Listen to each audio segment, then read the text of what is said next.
What is going on, everyone, and welcome to Robeytech Live. So good to be here with you again today. Good to see you. Thank you all for hanging out a little bit as we were getting the stream started.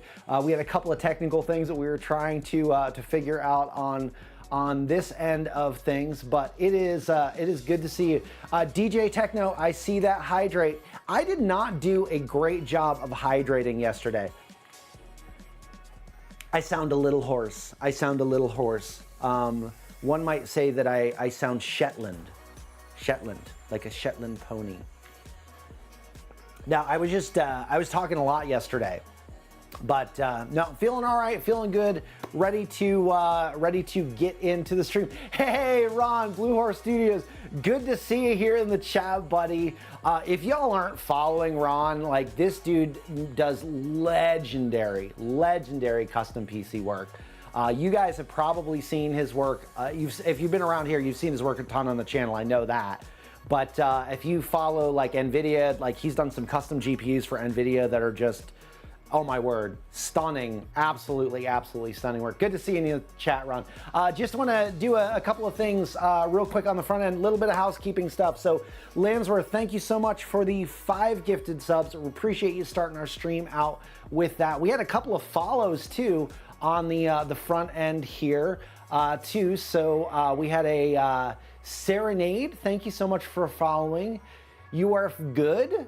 Thank you so much for following. There were a couple of people that followed after the stream too that I wanted to say again, thank you so much for following here at Twitch and over YouTube. And for all of our people out on YouTube, I owe you a huge apology because I did the big dumb yesterday and I forgot to open up Restream before the stream. And so you probably were having some amazing conversations and asking some incredible questions and giving me the best guidance that you could have given me.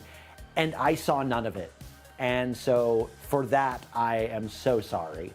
But I see you today. I'm so glad you're here. I see a question there. Do you recommend iCooler PC fans? I sent them, but can't, I've seen them, but can't find a review. You know what? I'm gonna have Blondie go ahead and mark down that question. And if you follow our socials, we will go ahead and answer. I know Tom Man Productions. It is an imposter. I am an imposter. I am Kirkland brand Robeytech here with your Temu brand Robeytech. In case you were here at the streams a couple of weeks ago.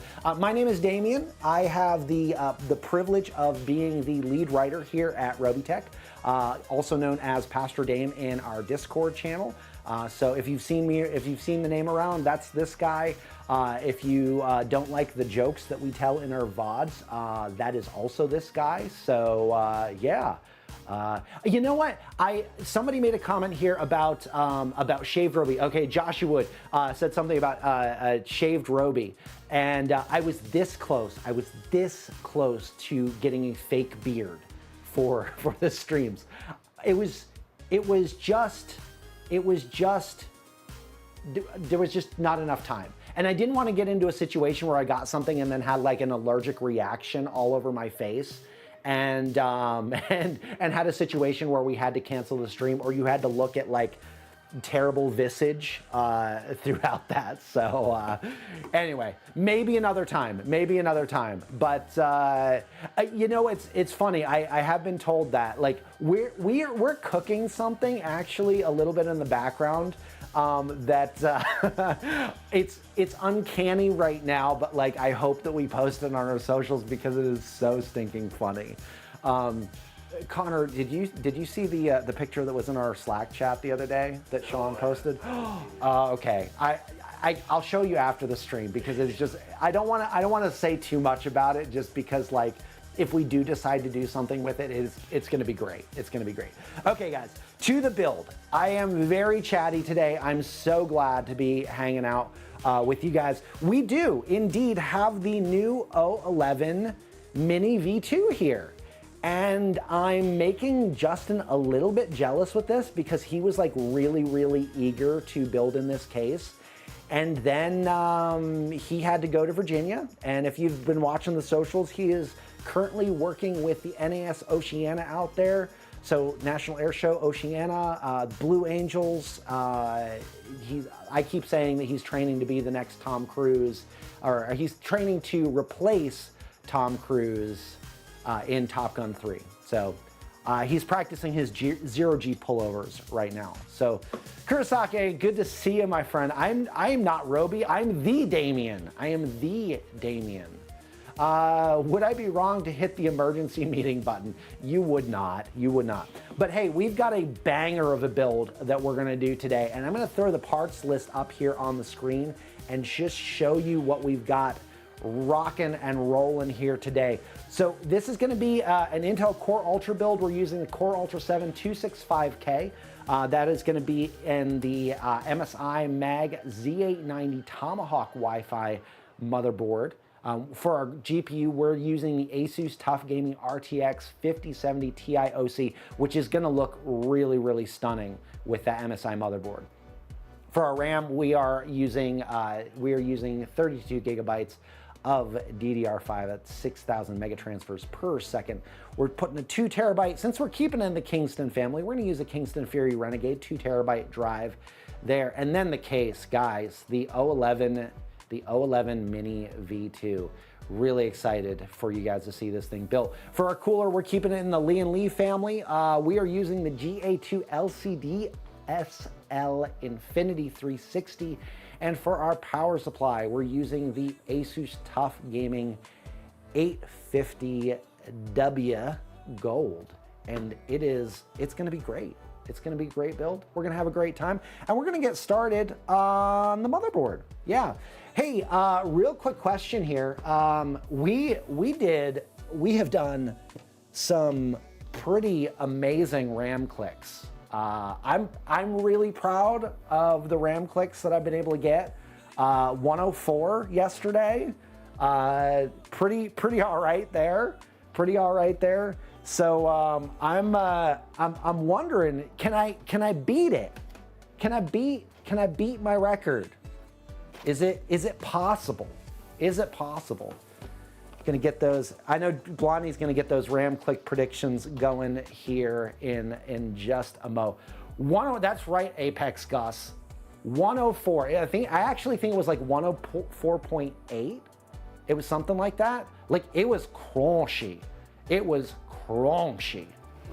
So much crunch. Much crunch. It was good. It was good. I felt good. And you know what? It wasn't a fluke either, because like the second click was over like 101. So yeah, I'm telling you guys, I'm telling you, the secret to the RAM clicks, you gotta do your stretches. You gotta get the wrists limber. You gotta work the shoulders into it. We're gonna do it. And you know what? I think we're gonna do that again today, because yeah, it worked out all right for me last time. All right, so we're gonna get our NVMe drive here in, and I'll tell you what, I have been really impressed by the toolless removal of the main NVMe slots here. I really like that this is a thing now, because man, I'll tell you what, like getting into these and having to get like tiny screws all taken care of before you can get your drive in. Like, I don't know about you, but like I drop stuff all the time, and yeah, those are not fun to find.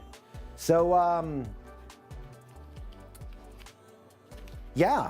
yeah, we're gonna get the drive in here. I'm trying to keep up with the chat here.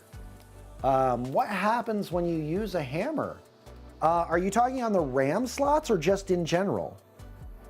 Because I am amazed at the things that you can destroy with just a hammer. He's talking about for the clicks. Like oh, for the clicks. Using a hammer to for just get them secured in there. For the RAM clicks. I mean, I suppose you could, but you'd be hearing more of the hammer hitting against the RAM sticks than you would actually the actual click themselves. It'd be a little bit more of a dull thud than a click at that point in time. All right, so we've got our drive in, and again, like there's a nice little latch there.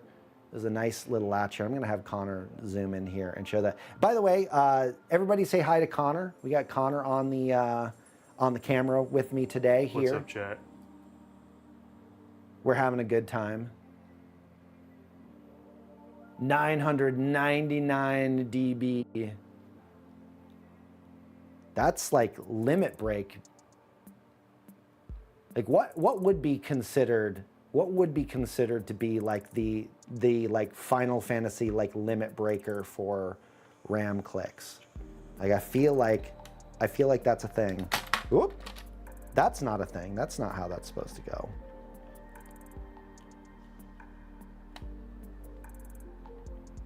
All right. So this is, oh, I see how we're supposed to do this now. So that should just, yep, we're in place now. It's good. It's good. Fantastic. Okay, so this is another one of those motherboards where we are going to install the AIO before we actually put this into the case, because we are working in a smaller case situation here. The good news is that we can remove the front panel from the o11. Do you guys say o11 or o11? I've heard it both ways, and I prefer o11. O11, like you're calling bingo numbers. O11. O11. Okay, Blondie's saying O11. Okay, O11, O11, O11. You know what? I can't decide which I like more.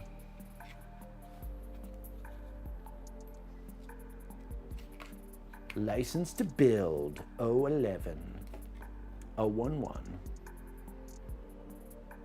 All right, our CPU is going in. Like I said, we're using the Core Ultra 7 265K in here. Well, you know what? We want to get a good shot of that. Like, look at that. It's the 711, the 711 case. It's cooled by slushy.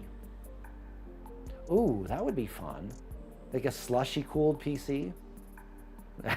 That would totally not work for very long, but it'd be cool though, especially if you got some of that electric blue. Do you know like Mr. Yeaster on YouTube? I think he did a video where he tried cooling a CPU with ice like a couple of years ago.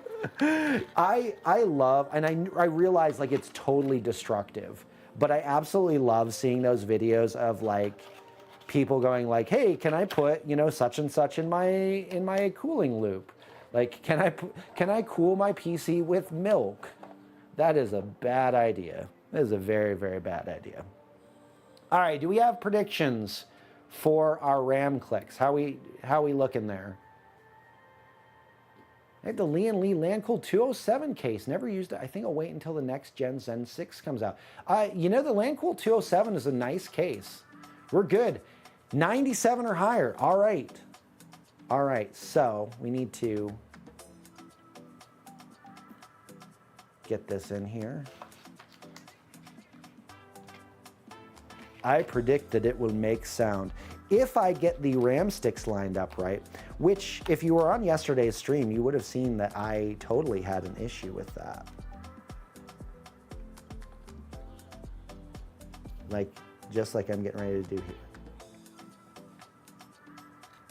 All right, but first, guys, I didn't stretch. So, you know what we gotta do.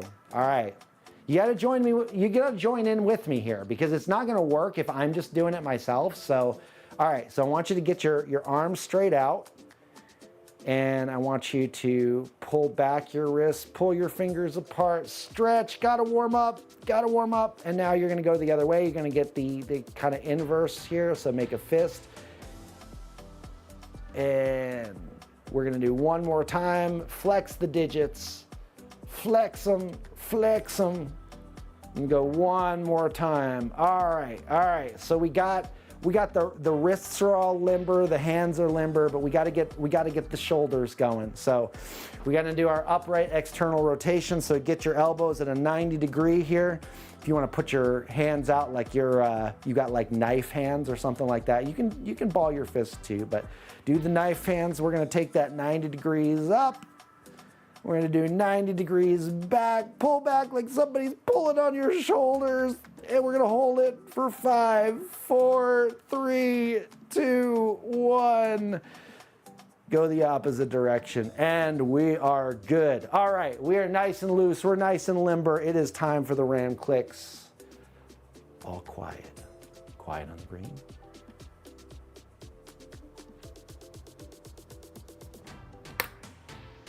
(97.6). 97.6. Okay, so we got over 97. It was silent. It was a little bit more quiet. Let's see about this other one. Let's see about this other one. Ready?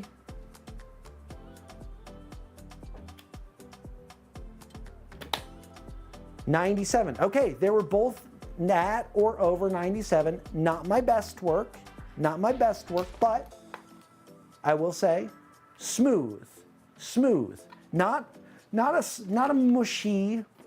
mushy, gross, soft click in there. No.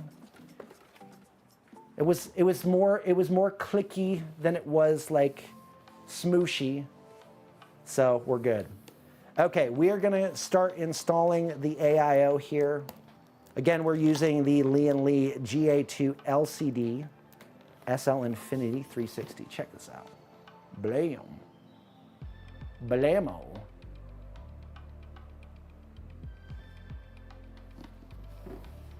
And by the way, if you guys did not watch the stream yesterday, we actually have a promo code that's running right now with CPS PC Cooler. So if you saw the AIO that we used yesterday, the DT360, we actually have a 30% code that you can pick it up. Yeah, so if you put !CPS in the chat, you will be able to get the code for that. It's one of those like up, down, left, right, A, B, select, start things.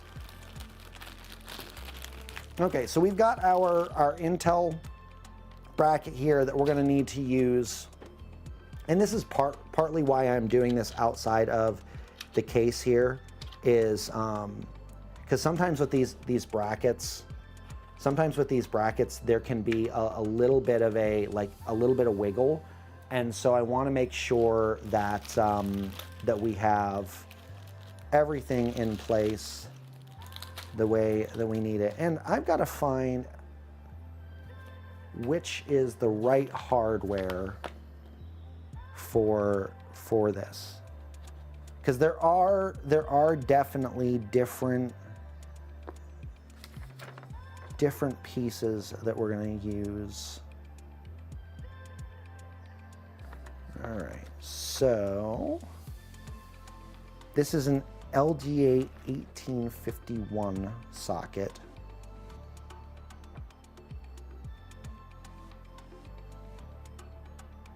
So just making sure that we are using the right components here. Okay, so that is, so we've got some spacers, some washers that we're putting in here.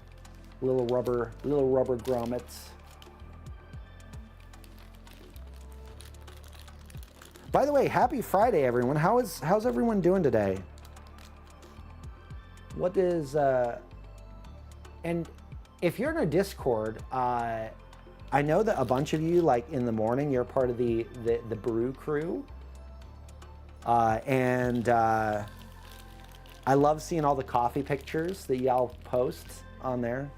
Thank you also for tolerating mine as well. But love seeing that. Love seeing that. So yeah, tell me what you got going on this weekend. What's the happenings?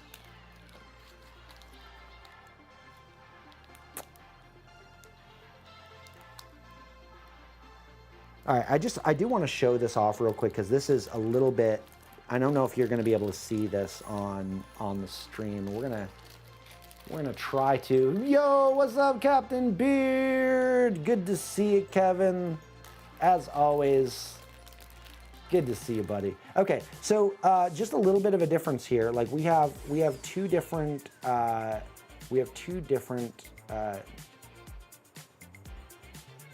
fasteners here. One has some dots on the end of it. I'm gonna try to get up in there a little bit more.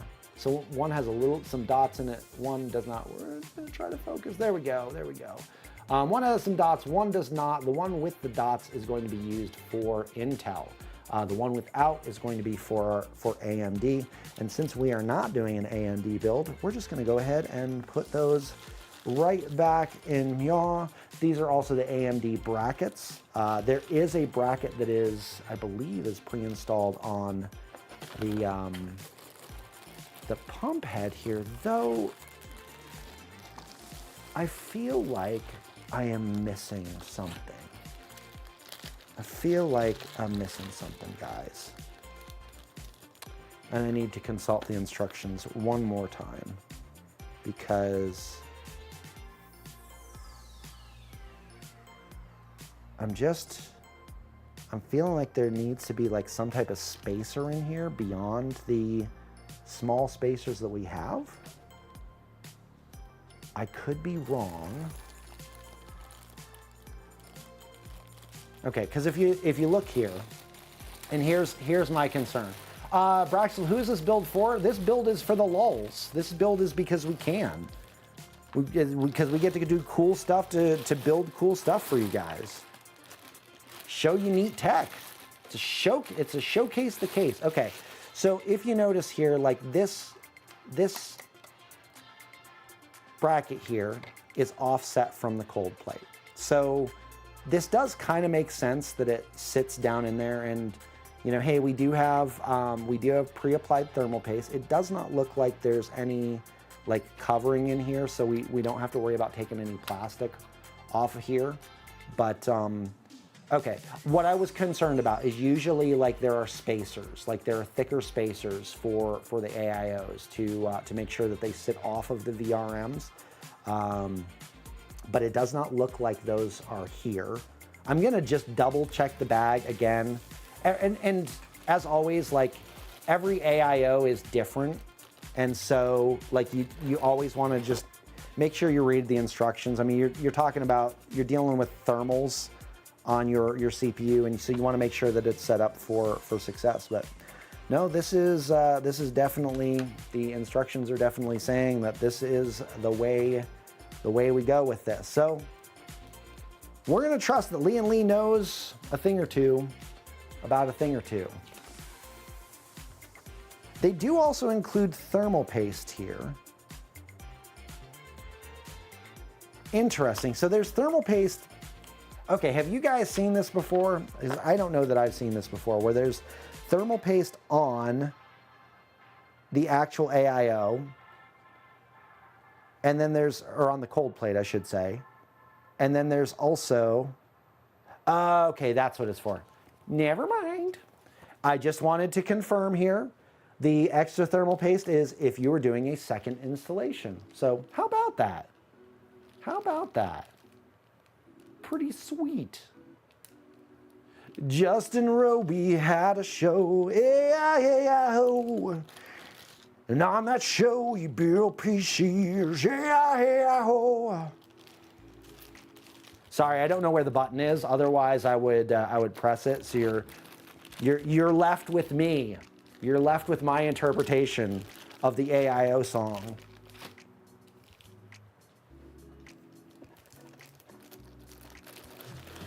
with a zip tie here and a zip tie there.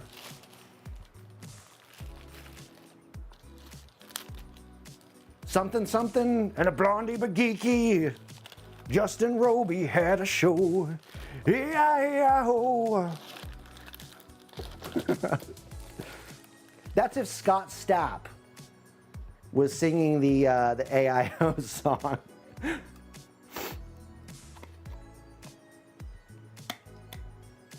Okay, so we are going to go hoses front with this because of the nature of this case. In order for us to fit everything in that we need to be able to fit in the case. You should leaving the same parts to other people. Thank you, Sergeant Nobody. Thank you. All right, we're gonna go hoses bottom on this. I'm gonna go hoses bottom. And then we're gonna get these just finger tight in here.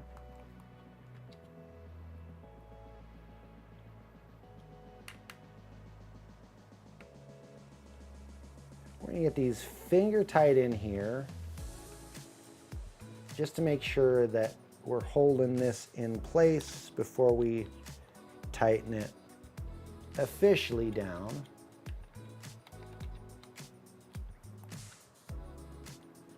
Hi, M.2. Welcome to the stream.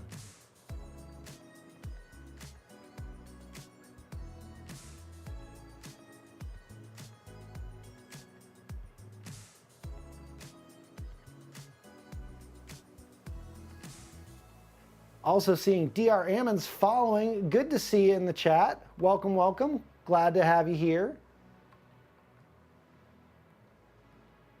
Now, I think I know who that is. And if I know who that is, I am so, so glad to see you, my friend. And I hear we might be having lunch on Sunday. If not, then Dr. Ammons, you are in for a big surprise. Big surprise. I'm coming to your house for lunch. I hope you're making something good. Have you ever broke a motherboard screwing down the CPU cooler? I personally have not. The boards are usually pretty rigid. So I've never had that issue. Connor?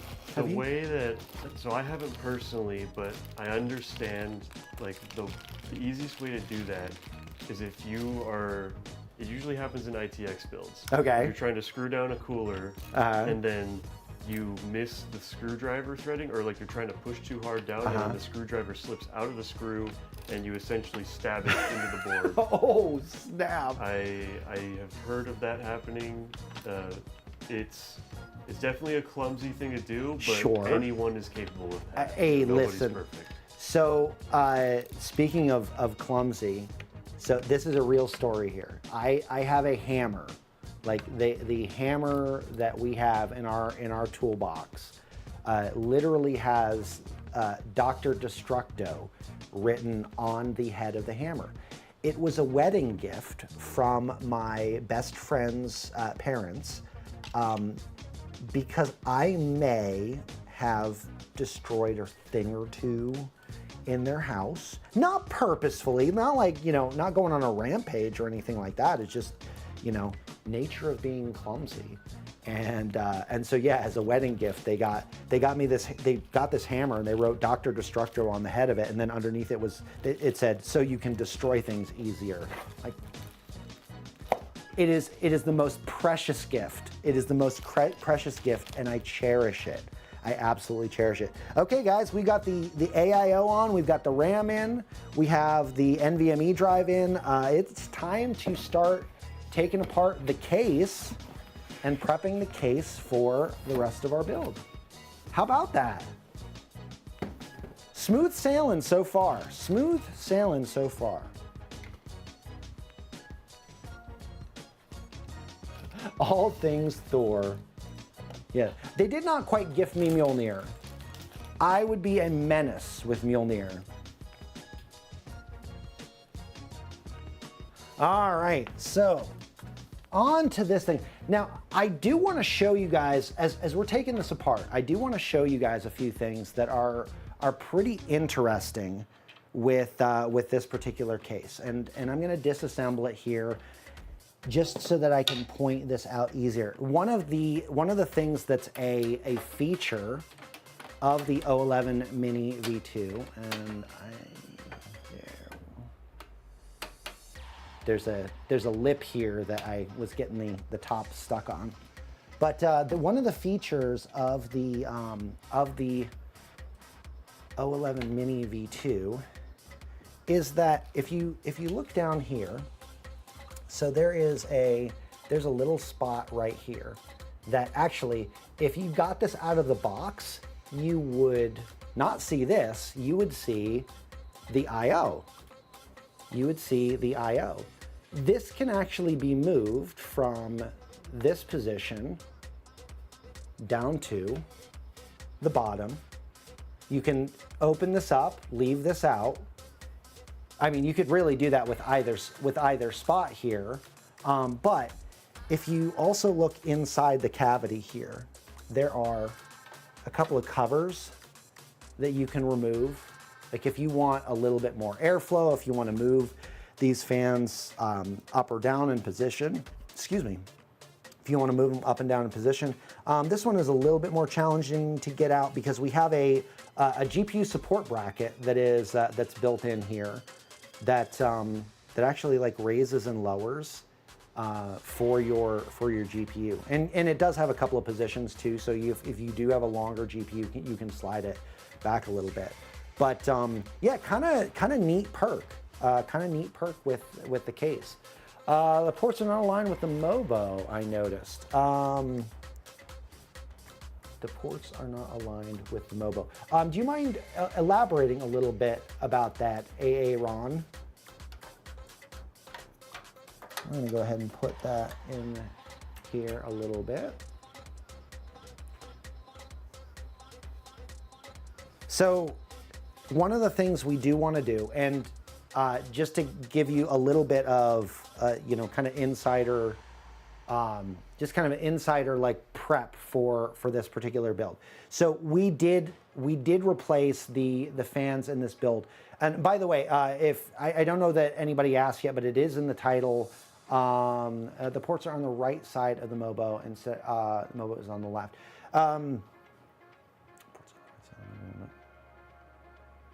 I apologize. I am still trying to track with the question and trying to figure out like. So what I will tell you is the CPU power ports are on the right side of the board instead of the left. The case is the o11 Mini V2. Insider information before I get like too far into this. We did swap fans for the case. So these are the we're using the TL Uni fans in there from Lian Li.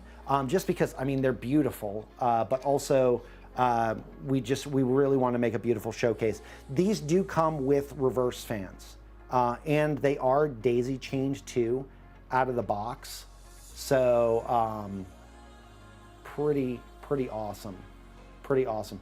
Hey, Aaron, I am very sorry, my friend. I'm trying to follow like what you're referring to, and I'm having a little bit of a challenge.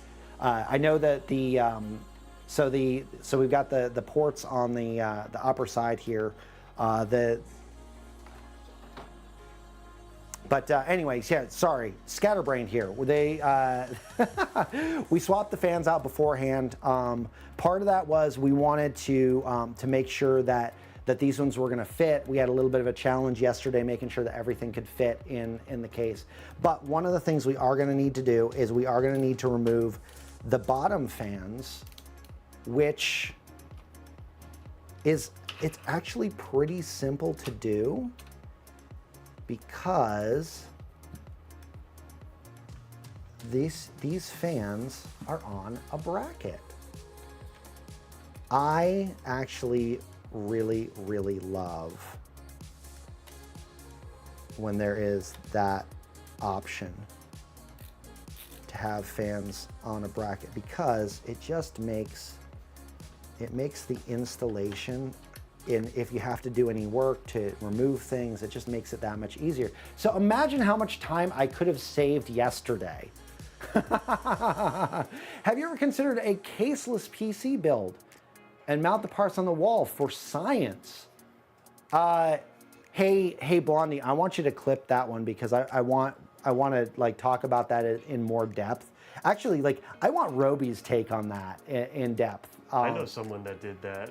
Actually, a pretty good friend of mine. Yeah? And it was really cool. He custom looped it. I think Nice. that's really the only way to do it. Otherwise, you're blowing dust all over it. Yeah, that would be my only concern. Like, if you lived in a dusty environment, or you lived in an environment with pets, like, that would be my only concern with having all of your parts exposed. But there are some like half wall mounted cases, okay, I know, where it's like you mount it on the wall and then it has like a single piece of glass over the front of it. Sure. And that sort of helps, but it gets you that sort of wall mounted look to it. I know, just like, if you are gonna do that, typically either AIO, if you don't have the money for a custom loop, but it looks best with custom loops. Sure. Yeah. So what I would say, and Kurosake, you can't take it to the LAN party, but it is an excuse for you to throw one, right? Maybe some longer cables to keep things spaced out. Yeah, that could be. Is this case the Fantex XT Pro? It is not, Braxtel. This is the o11 Mini. He's asking if it's better than the XT Pro. Is this better than the XT Pro? Define better. Define better. Yeah, that's a great question. What is your metric for better? Because the XT Pro, especially the XT Pro Ultra, is like one of our favorites when it comes to like budget cases, just because like you get a lot of stuff. Yeah, you get a lot of bang for your buck with that case. And we were also just talking about this before stream. Like, yeah, cases are so subjective, because it could be one that's like totally terribly thermally engineered. Right. It's like the build quality is very low. Right. But maybe that specific case that you want is the only one that looks that way, and right, that's not a compromise you're willing to make. Right. So it's like, yeah. At that point, it's like it's completely subjective. Uh-oh. Can you or Connor update the YouTube description? Incorrect CPU, GPU. Oh no. Okay, that is a great question. I will, you know what? I'm probably gonna need to, can you do me a favor and can you ping Jasmine on Slack? It's just the title. Oh, okay. Just the title. Let me see what I can do here.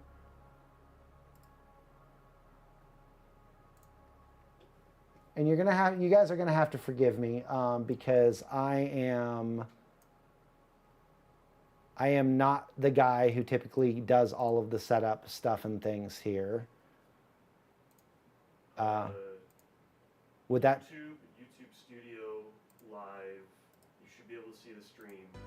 Okay. And then I think it'll let you change the setting. Okay. Okay. Oh no! Will it let you sign in, like, on a minute? That's a good question. Let me try from here. Apologies, guys. All right.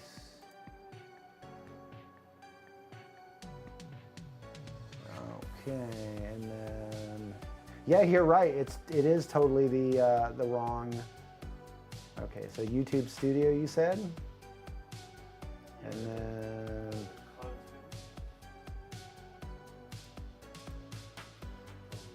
Yep, I see it.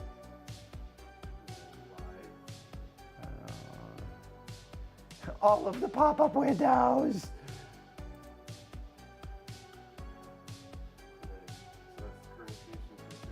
The edit.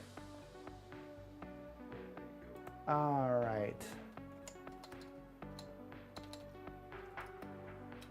256K and 5070 Ti. That it? And we got save. Did we do it? Something went wrong. Okay. All right. I think. Did we get it, guys? Did we get it?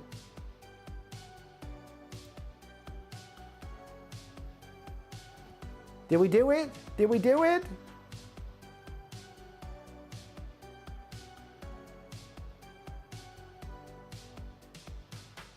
Well, we'll wait for that update. We're gonna get back to the build here. Sorry about that. Mine's still showing the old one. Okay. Yeah, go ahead and hit a refresh. And again, I apologize for that. Apologize that that did not get updated there. There's a chance it could just take YouTube yeah, to change it. That's true. Is it in Restream? That is also a very good question.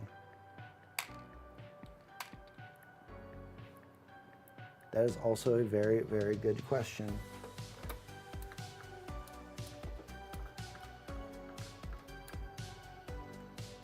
You know, while we are figuring that out, I'm going to go ahead and throw the parts list up on the screen here again, just so that y'all can see what is going on, what we're building with here today.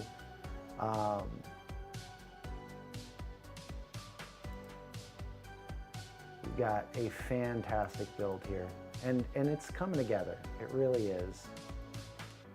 It really is, guys.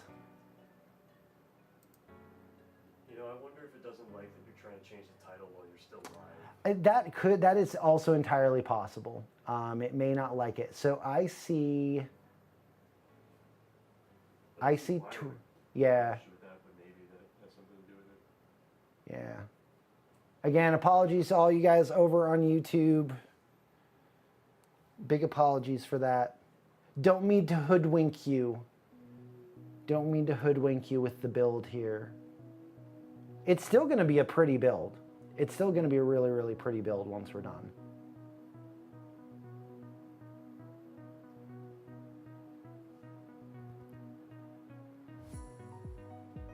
Yeah, and hey, if you're on here on Twitch and you're like trying to figure out like what on earth are they talking about, go to youtube.com/RobeytechLive and clickaroo that like button, the thumbs up. It costs free $99. It is free $99 to do that.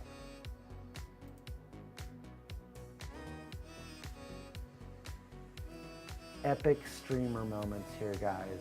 Epic streamer moments.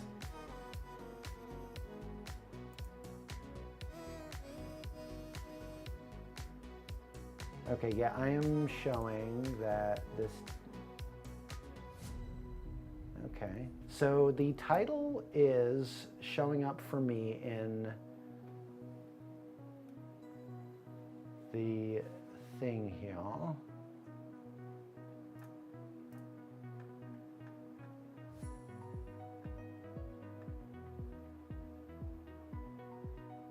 Oh.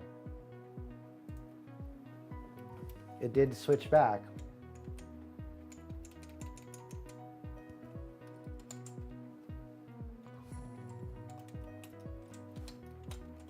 Ultra 265K.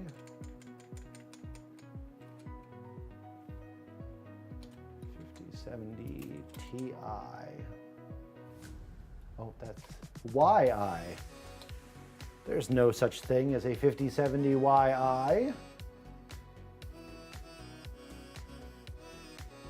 right, we're gonna save changes.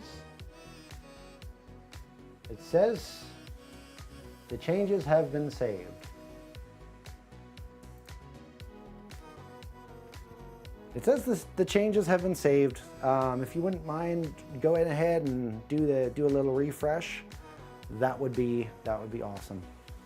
Connor, I apologize. I'm like, I went to the stream deck to change the scene, and you were like on the spot. Don't worry. Man, what a guy. What a guy. Like, I need to trust him more.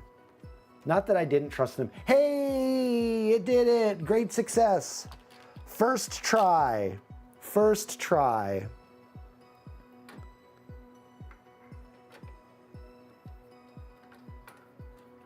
All right, we're back in it here, guys. We're back in to this beautiful build that we got going on in the o11. The o11 Mini V2. Stay calm. I'm not panicking, you're panicking. All right, just one more motherboard screw to go in here. And then that is good to go. Don't panic. Trustful exercise stream.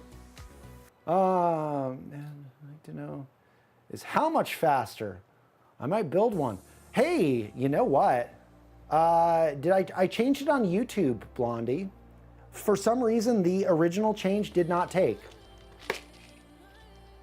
How fast is the build here? You know, I would say, like, if you're going to set aside time to do a PC build, I really, really recommend this.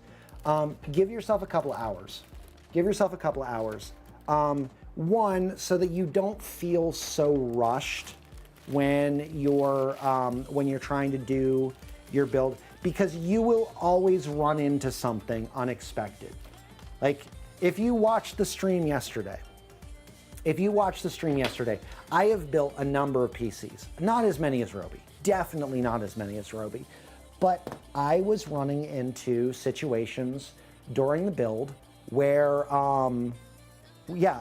definitely allow yourself like 4 to 5 hours if you're a beginner, if you've never done this before, and use guides. Like, if you've never built a PC before, we have some amazing.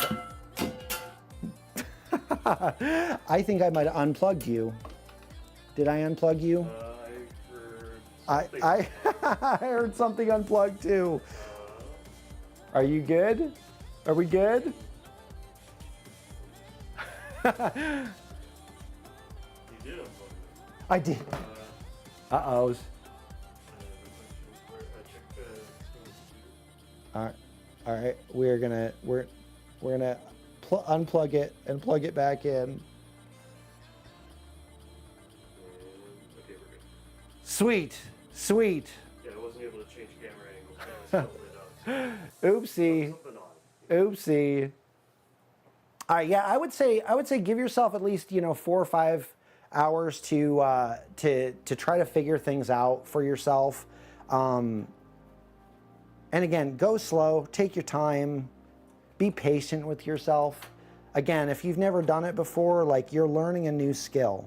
Most importantly, have fun. Yes. Don't make it a pain for yourself. Have fun with it. Have fun with it. And I don't just say this because it's us, but, like, I mean, this is kind of what we do here, though. Like, I mean, we have some amazing guides that are step-by-step guides for how to build a PC, and we've got parts lists and everything. I mean, like every other build, like, there are some things that are going to be standard across builds. I just dropped the thumb screw.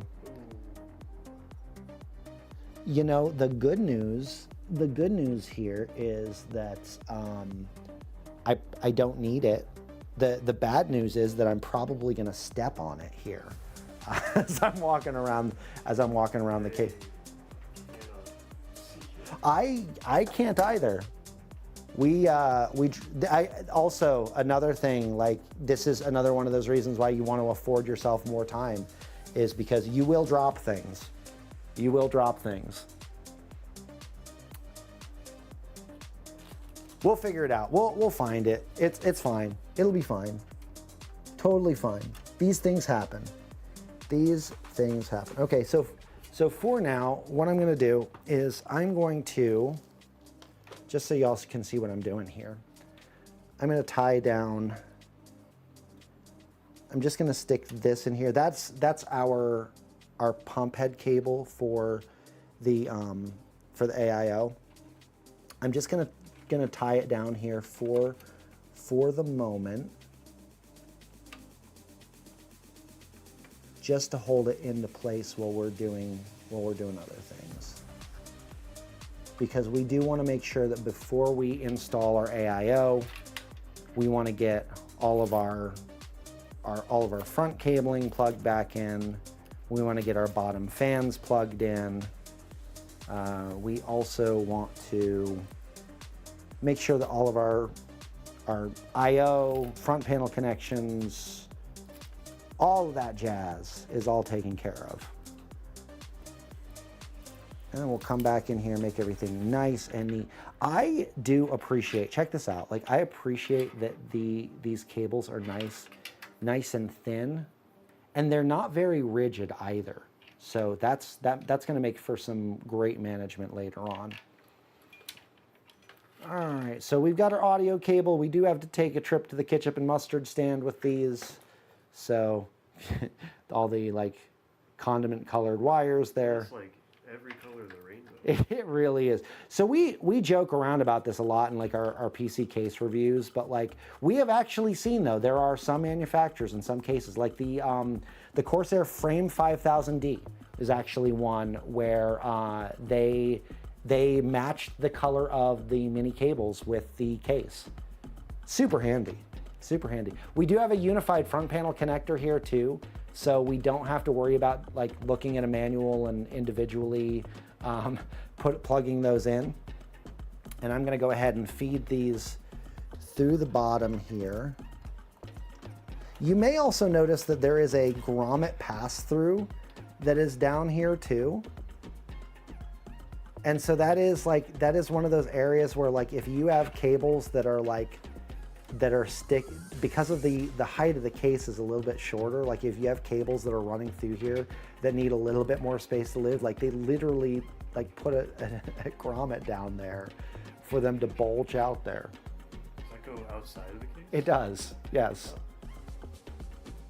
It's an interesting touch. It's a very, very interesting touch. So we're gonna feed this one through the bottom here. We're not gonna need all of that cabling. We'll feed that through. This is the control for our two fans that are in the front here. And so we've got one plug for that we need to plug in. And then we actually have the two fans. The two fans that are going to be in the bottom are going to plug into this as well.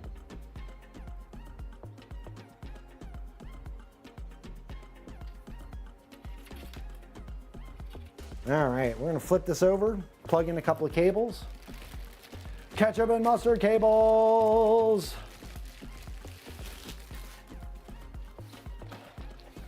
I'm going to move the front panel off to the side here too, just because I am a little concerned that I'm going to accidentally push it off the desk. And that would not be great. That would not be great. All right.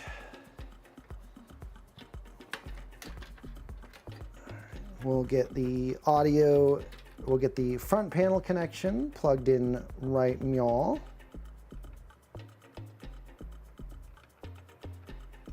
And we have the back panel connection that and by back panel, I mean, sorry, the HD audio, which is going in right here. Oh.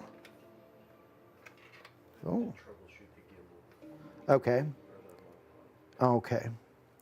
So we're going to go to the, we're on the static camera right now. Connor's doing a little troubleshooting with the equipment here. One of the fun things, and we joked around about this yesterday a little bit, one of the fun things about like having the team in like two different places right now. One of the questions, one of the things we were joking around about yesterday was when you have the team in two different places and you have like limited equipment, you know, for the team, you know, there is like that a little bit of kit bashing. And like we ran into something yesterday where we're like, oh no, Brian took ... with him to Virginia. And then we figured out how to make the thing work.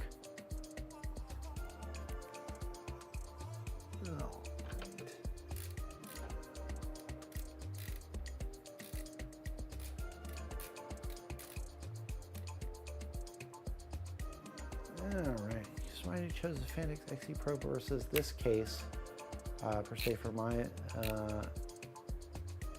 build?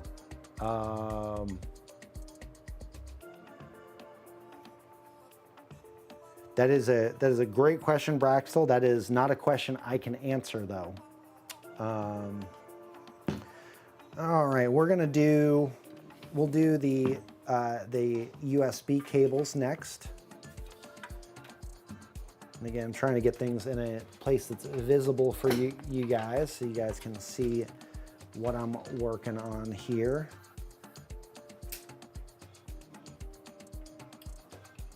So we're going to do USB, we're going to do the USB-C, which is down here. Oh, and it's a side input here too. So that's kind of nice. Look at that. Yeah, get your zip tie votes in, guys. We're gonna use zip ties, and probably lots of them. Oh man, guys, after we did the build yesterday, I definitely went back and I looked at it and I'm like, oh man, if I had some more time, I would do thing XYZ with the cable management. But sometimes that's just not how it works out. All right, so we've got USB-C in, we've got USB 3 in. We've got our HD audio. I'm gonna flip this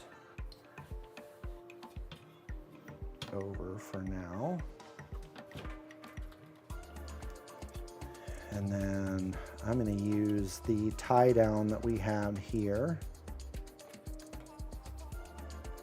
I'm gonna use the tie down that we had in the center here.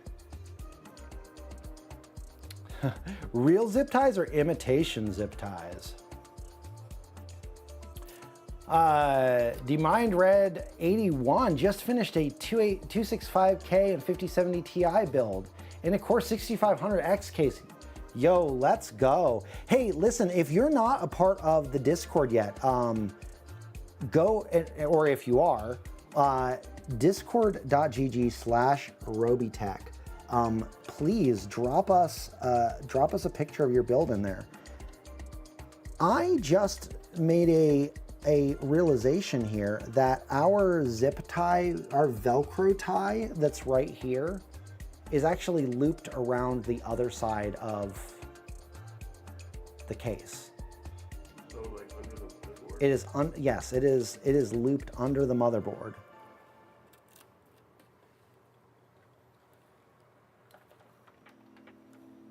I might have to remove the motherboard to get at that, because I need to be able to open that up. I need to be able to open that up to be able to use it. And the way that it's in there is a little bit prohibitive. Do you guys have any gaming OLED recommendations for an RTX 5080 9800 X3D system? Rotated around? It is because of... It's like stuck, right? Yeah, So I think because it's looped in through here, like I don't think that it can actually turn. Yeah, all right. that's unfortunate. That is very unfortunate. Okay, well, this is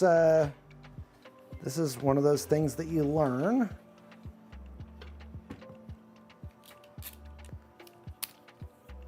OLED monitors for 50.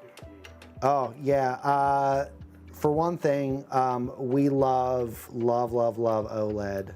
I can tell you. Well, let me ask you this question: what is your budget and what resolution are you playing at? Those are two very important questions that will help me answer that question for you. And that actually, yeah, thank you, Blondie. That is a great question.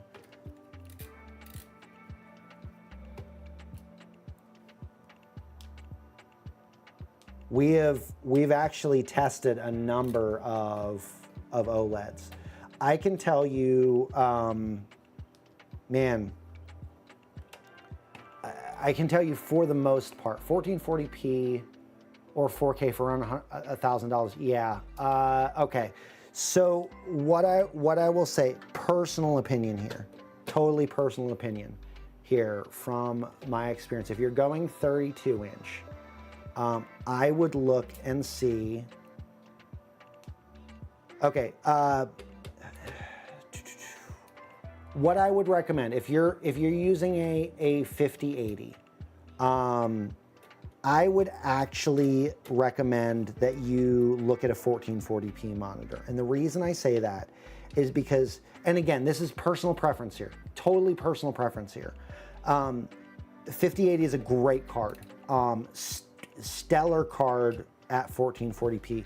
You can do some pretty solid 4K performance with it too. But man, like 4K is just one of those resolutions that unless you are like really, really, really married to that resolution, like I would just say like your better experience is going to be at 1440p. Again, personal opinion here. I personally do play at 4K. I'm running a not a 50 series card. I'm actually running a 4090. And it does all right in the games that I play. But I would definitely say like if you're unless your games, like unless the games that you're playing, like right now, you're like, I love the performance at 4K. If you love the performance at 4K, then I would say like, man, the ASUS Swift OLED UCDP, it's actually my personal monitor. I love that thing. I absolutely love that thing. And if you're gonna do any like competitive gaming, like it has a 1080p mode as well. So it's a 240 hertz refresh rate on the monitor itself. And then like it has a 480 hertz refresh rate mode for 1080p. It's a pricey monitor. It is a pricey monitor. But the colors are just absolutely fantastic. Now, that being said, MSI has also been doing some crazy good work with their OLEDs as well. And I've got to remember the alphabet soup. It's like the 321 URX, I believe, is the 322. Yes, thank you. It's the 322 URX. We actually just reviewed that one. And my goodness, like there is one monitor that I have used that has made me have a little bit of buyer's remorse for my monitor, and it was that monitor. Just because the colors were amazing, like just out of the box, the vibrancy was just stunning. LG, again, like there are a bunch of amazing monitors, and truth be told, like the dirty little secret in several industries really, but monitors is like, the monitor industry is one of these ones too, is that like your panels are coming from like one of like 2 or 3 places. There's only like 3 or 4 panel manufacturers. Right. Right, yeah. So you're getting like they're all taking like their own spin, like with the UI and with like some of the like the controls and features, but yeah, like I would definitely say like look at the MSI, yeah, the MPG 322 URX if you want 32 inch. Also, the Alienware monitors. The Alienware monitors are just, I have been surprised at the quality of the Alienware monitors. So, what about your thoughts on the glossy versus matte models of the OLED? I don't have enough of an experience to be able to give you an opinion, to be honest. What about you, Connor? Any thoughts? Yeah, so I've only seen a couple matte finish ones. Okay. The one that comes to mind is we looked at the Samsung. Oh yeah. What was it? It's the AI. It's like I want to say G9, but I don't think that's the I exact know name. exactly the one you're talking It's about. like the new AI flagship one, and that has a matte finish. And I will say, this is just personal opinion. This is not gospel. I do not like it at all. It's kind of like when you eat a bag of chips and your fingers are all greasy, and then you smear it all over the screen, and you can see like kind of that like rainbow pearlescence. You know, kind of, you can, it's like, it just makes the screen not look very good. Okay. Personally, now keep in mind, I'm a video editor. Sure, and yeah. the quality of like how accurate the colors are for me is a very important thing. Oh, 100%, yeah. I'm definitely more biased when it comes to that. If you're looking at it from a distance, or if you're not looking at like the exact color white, you probably will not notice that sort of thing. Okay. Personally speaking, I'm just very picky. Okay. So I think in gaming, it would be completely fine for likely 95% of people. Okay. Okay. That's the only compromise that I really noticed from it. Sure.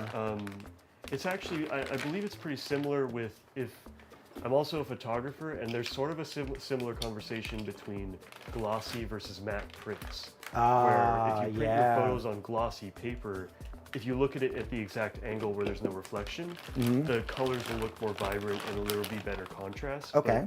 But, you know, if you live next to a window and the sun comes in at a certain time of day, sure, then that can make it a little bit trickier to get a better looking picture. Okay. Whereas matte will pretty much look good all the time. Okay. So it's definitely, you know your own circumstance, you know your environment, you know, you have to make a call for what's good for you. But you know, that's how it is with everything, right? Absolutely, absolutely. That's a great take. You know, like with especially when it comes to like, you know, and whether it's your monitor or your hardware that you're using in your PC, like a lot of that, or even the case you choose too, like some of that can be so subjective that, yeah, like even when it comes to like, and we say this all the time around here, because it rings true, and I'm sure that you guys are like probably sick of hearing us say this, and it's not a cop out. It's just it just literally is the truth. There's no one size fits all tech solution, and there are some things that like, yes, from a scientific standpoint, like empirical data is empirical data, right? And there are some things that like, you know, you could say from an objective standpoint, like this thing is better at ...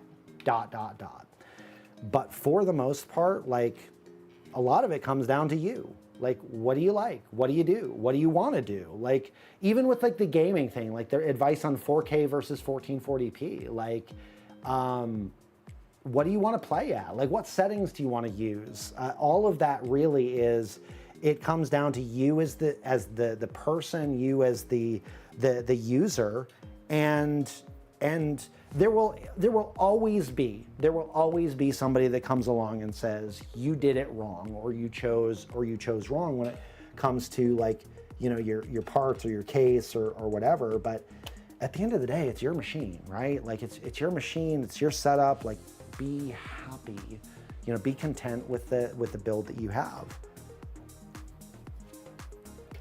And if it's not doing the thing that, and again, like we actually did, if you follow our socials, like we answered a question about this recently about like, you know, hey, I'm looking at, you know, such and such a video card.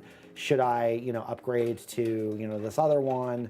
And like, our advice is the same with this, like every single time. It's like, well, is your current GPU like not doing something that you needed to do?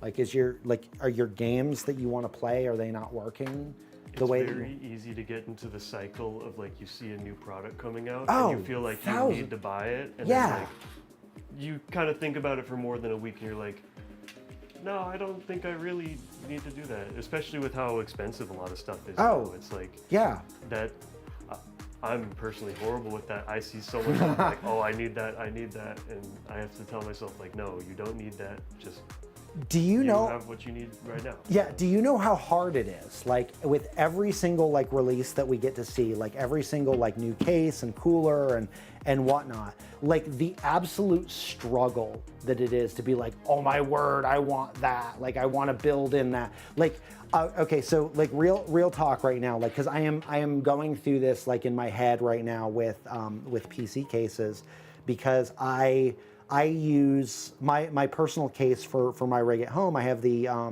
NZXT H9 Elite, the older version of that case, and I'll be honest. There's a little bit of like, I'm seeing the new one.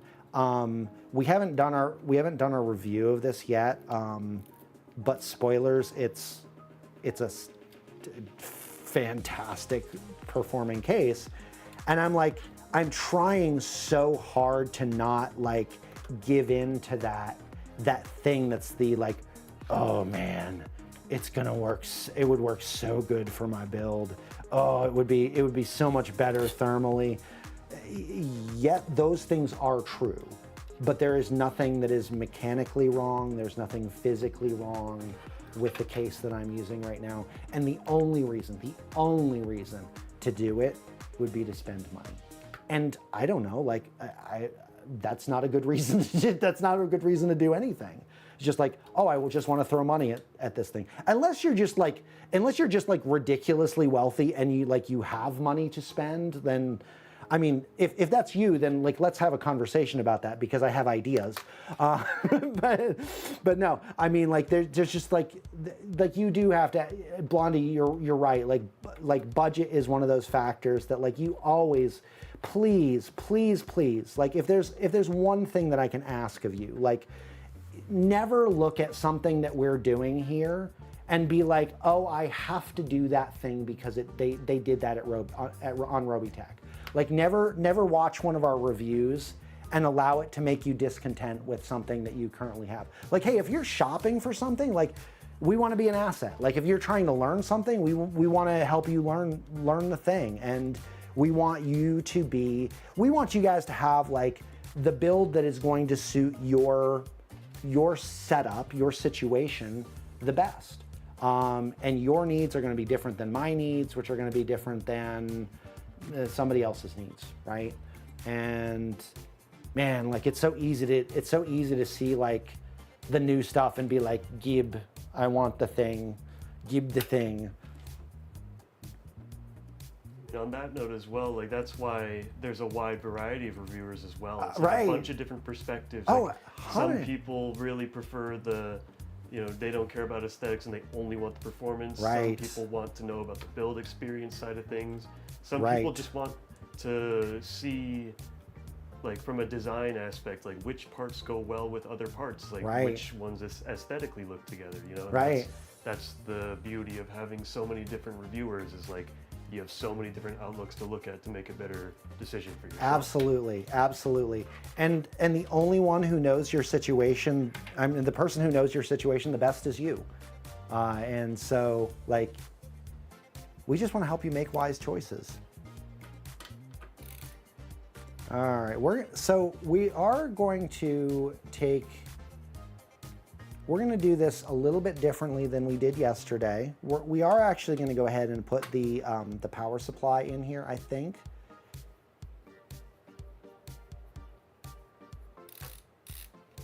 Because well, I'm thinking out loud here, guys. I'm an external processor, so sometimes I need to talk things out. So bear with me here a second. Okay. I need to plug the bottom fans back in. And I need to plug the AIO and their fans in. So I need to look at, I had a couple more cables I need to run here. A couple more cables that I need to run just to ensure that we are doing this thing right.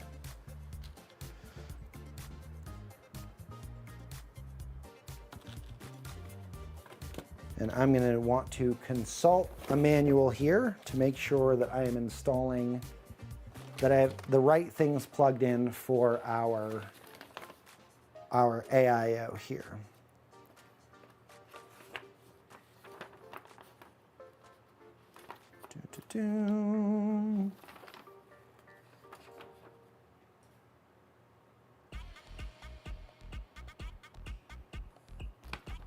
All right, so that is the fans, cable guide.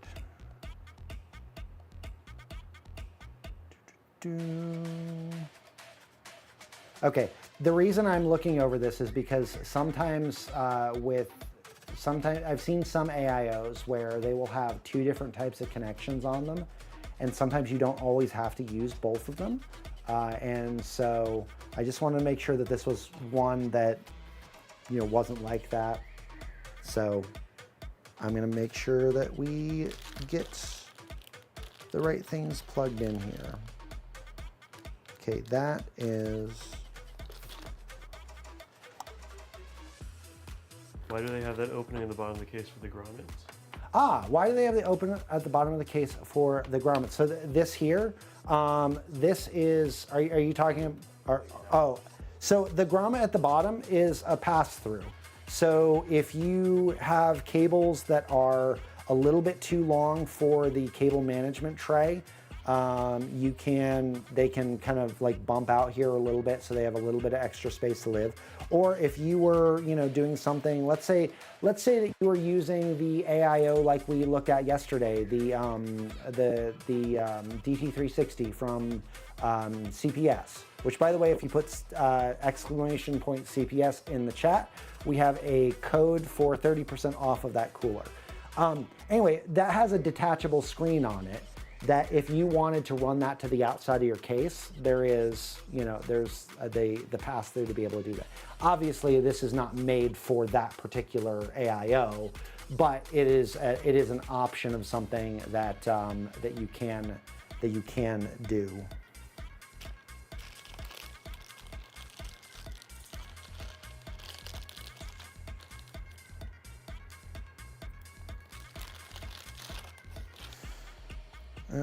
Okay, so we definitely have USB cable that needs to be plugged in.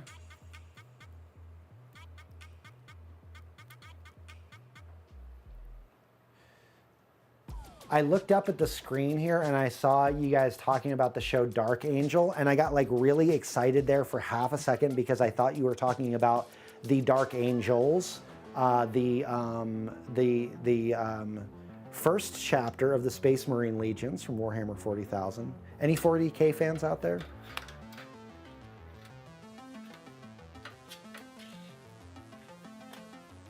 I almost made a 40K reference there.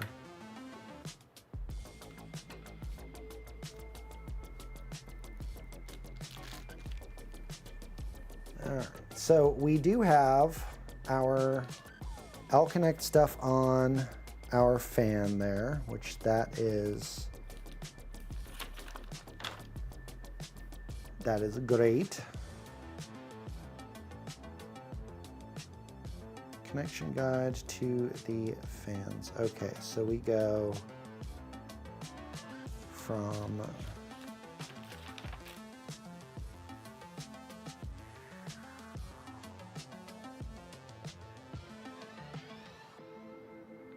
there's a lot of like interfaces here, guys, that I'm just wanting to make sure that we have everything plugged in the way that we're supposed to with this, because we have a couple of extra cables here. I just want to make sure we're using the right ones to do the right things. For the Emperor! Anyone still playing World of Warcraft? It's been a minute since I played World of Warcraft. I know Connor has been playing World of Warcraft. Oh yeah. Retail or classic? Ooh, that is the question, isn't it? Retail or classic?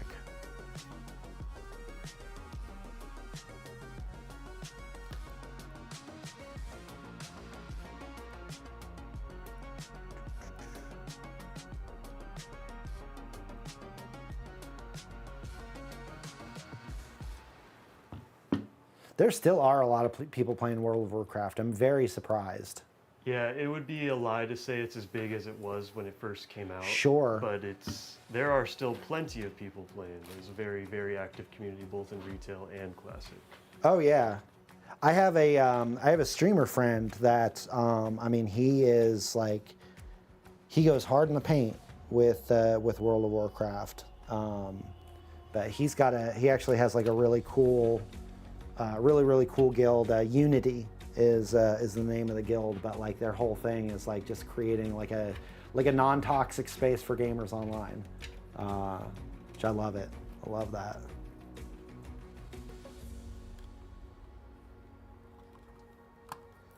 All right, so we've got that in there. No cable interface, coax. Braxel, I will say the rating right now, it's really good. The Yeah. rating has always been WoW's strong suit, and this particular raid they have right now is one of the best ones I think they've ever released. Really? Really Okay. Good. Okay. That is very high praise. Yeah, so if you're interested in that sort of thing, maybe take a look at it. You know, don't have to jump right back into it, but the current raid is very, very good. Okay.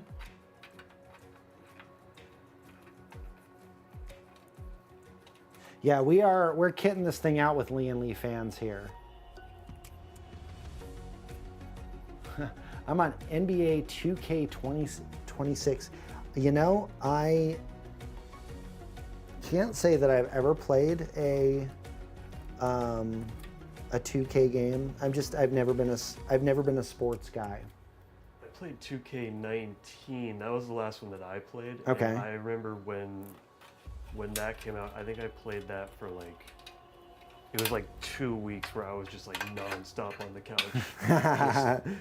Like as soon as I wake, it was during the summer too. Like, as soon as I wake up, I'm going over to the couch and oh yeah, hitting that for 10 hours. Yeah. You know. Easy to do. Easy to do.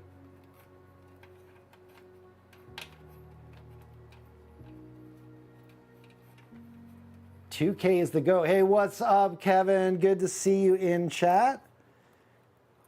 Everybody say hi to RT Final Boss. What's up, dude? How's the day going for you, my friend?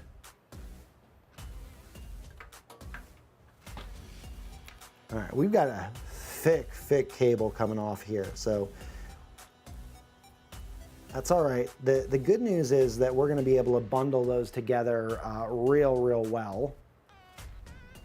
We're going to be able to bundle those together really well. Not mad at that at all.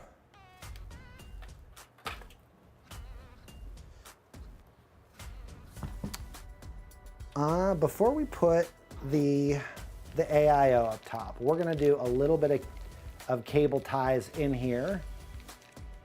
I'll throw a couple cable ties up in here. Make sure that this can get cleaned up pretty nice. I'm just going to leave those out because we're going to use them. Because we're going to use those.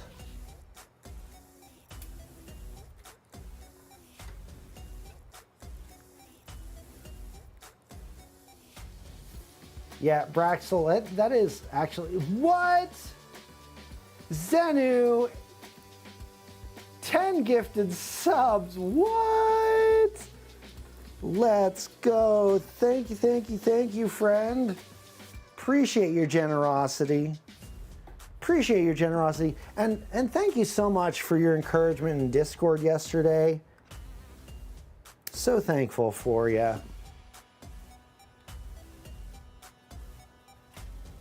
we got a nice bundle of cables there.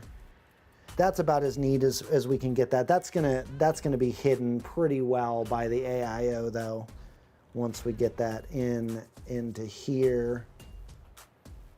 Landsworth, and thank you too. I appreciate it. Appreciate it. You guys are awesome. I'm gonna pull a Keanu Reeves Uno reverse on you. Like, no, you're breathtaking. You guys are amazing. I'm so glad to be here, hanging out with you guys, getting to do this. Did Dame break the PC yet? Not yet. Close. Close, Sergeant Nobody. Close. Yeah, we had a little Velcro incident. We're not going to talk about it too much. I'm going to acknowledge that it happened, and you know, what if the Velcro incident was just really all about the friends we made along the way? What if that was it? Like that was the purpose for it. We laughed, we cried.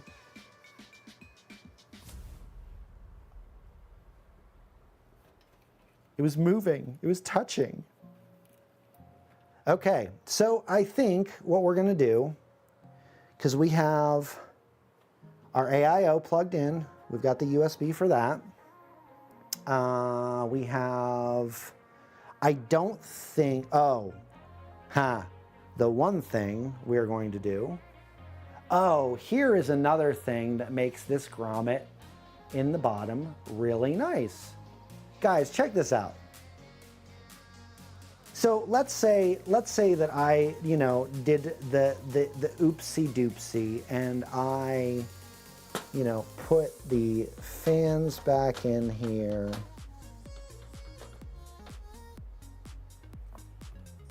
Let's say that I actually put this back in the right way.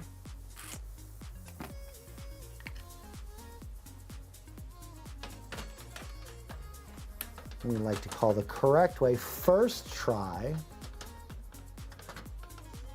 The first try. So let's say we put that in there, we got this all set up, all hooked up, and we were like, oh no, I forgot to run my GPU cable. Well, this handy dandy little grommet in the bottom, check this out. Like, this would actually allow us to get up through there. Let's go back to the other side, Connor.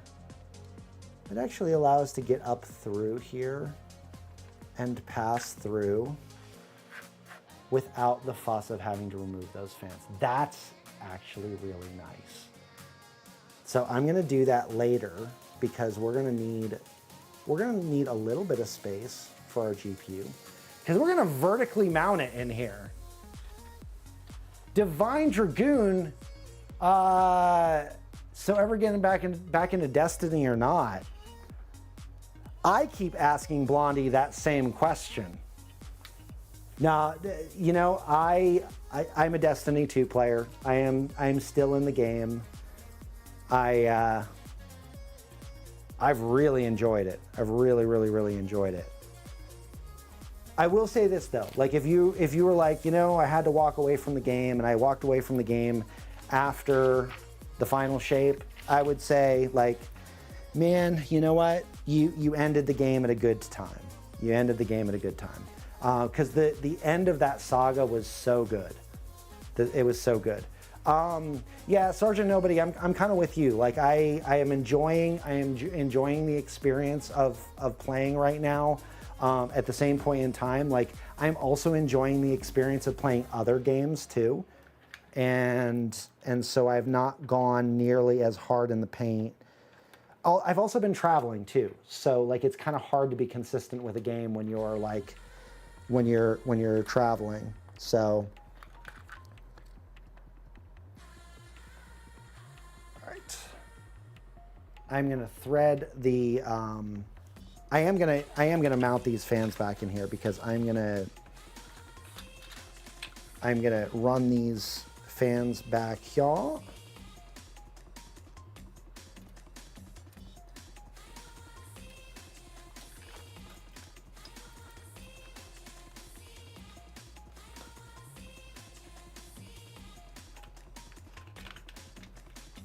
run these fans to these cables to the back here so they're out of the way. And then remember, we have a similar situation here with the fans that we did with yesterday, where we're using the Lian Li fans, and we're connecting up. We're connecting up 2 fan headers because we have to power the fans, and just by nature of what these guys do, we need the power of 2 fan headers to do that. But since we're only using 2 on the side there, those only need to plug in to, I believe it's either one of those, or one needs to plug in to one needs to plug into like some power, the other needs to plug into a fan header.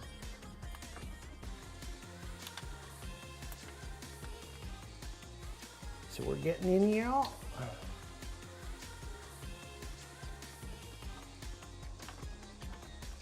Got a couple of fan headers plugged in there. So those are for our bottom fans and our side intake fans. We'll manage those cables a bit better when we get in there. We're gonna screw the fan plate back on here, and then I think it's AIO time. I think it's AIO time after that.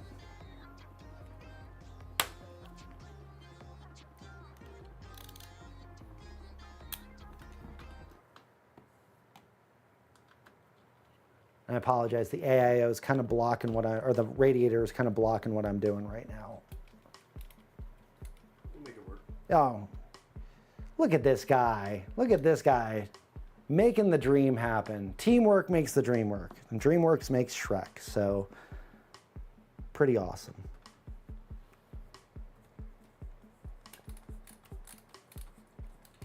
We tried the Lian Li wireless fans. We absolutely tried them. Yeah. Oh yeah, absolutely. So these are the Lian Li fan TL wireless. So we've got 5 reverse fans. We actually used the CLs in our build yesterday. So that is them. So the fans that are in the case right now are the TL wireless. They're not the LCD ones. They're not the LCD ones, but that's okay. We do have a couple of peels that we're gonna do, since there are the infinity mirrors on the sides of these here. I believe we've already done the peels for the bottom, for the other fans too. Now, yesterday I had brought this up, but,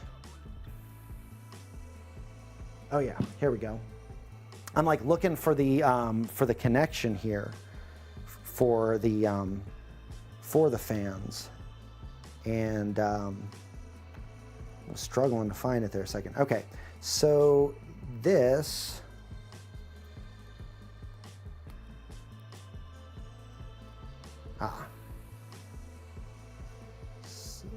okay, so that locks.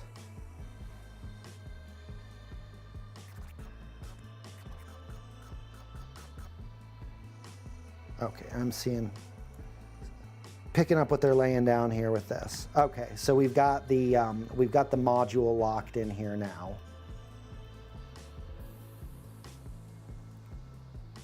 So this will connect up to our pump head with this, and then we'll also plug into a fan header with that one. But yesterday in the stream, I had we were talking a little bit about the screws that we were using to mount up at the top, and the ones that we had used yesterday, they had a little bit of a bigger head on them, and so we didn't need washers for those. This AIO does have screws, mounting screws with washers. So What I always like to do whenever I am putting these together is I do like to pair them before I even start the process of mounting them on top of mounting the radiator at the top of the case. Which, by the way, if you've ever wondered why we do that, we actually have a video answering that question on our socials. So if you go over to Instagram, I think over to TikTok as well, and check out Robeytech over there. Why does Lian Li have so many darn fans? Hey, because they do. Because they do and because they can. Anyway, I like doing this. It's almost like, anybody like to cook out there? Like it's like doing the prep before cooking, right? Like it's the like I want to make sure I have everything ready to rock and roll, ready to go before I get started, because then like the flow of everything just goes that much better. All right, so those peels are off of there. We are gonna run this cable back through here. They do make some great fans. They look nice, I'll tell you what. They definitely make some handsome fans. That's definitely the thing that I feel like they do best, is like their aesthetics and then overall design for sure, accessibility and ease of installation. They do that very well. Oh yeah, oh yeah. Okay, so we are gonna move this to the frontmost position that we can get this, because I have not forgotten that we have a fan to put in the back, and I did check. It will fit. The question is, where did I leave? There we go, screwdriver. So the rear fan will fit if we have the radiator slid to the frontmost position, and if we have the fan in the bottommost position.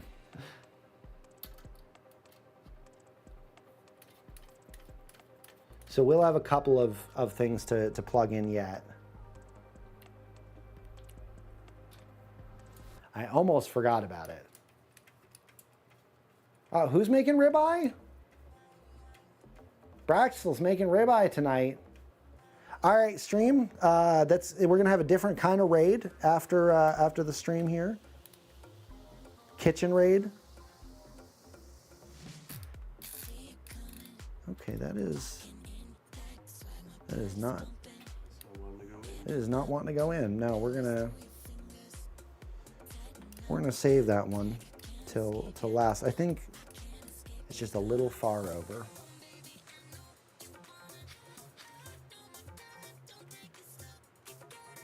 Yeah, it was just a little offset. We'll get it. Mise en place. You're right. I was going to say mise en place, but I didn't want to I didn't want to come off as hey, I know everything, because I don't know everything.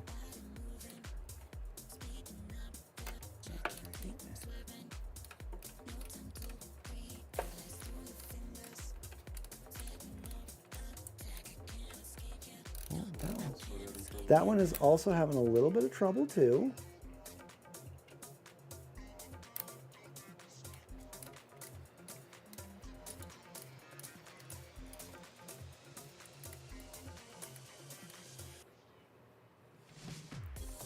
Okay, I'm going to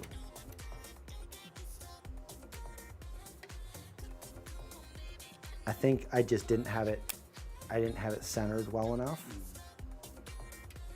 And so it was just ever so slightly off center. Yeah, well, at least you didn't cross-thread it or anything like that. Right. That would have been bad.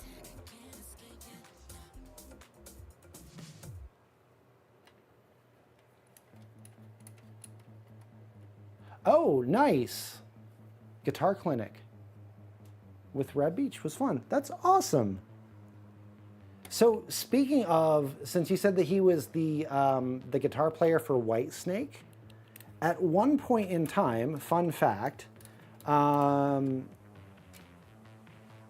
guitar maker Paul Reed Smith had in their in PRS's student edition line, they had a Bernie Marston. Bernie Marston was like the lead guitar player, I believe, for Whitesnake. They had a Bernie Marston edition of, you know, an approximation of his guitar that he played. I owned that for a little bit.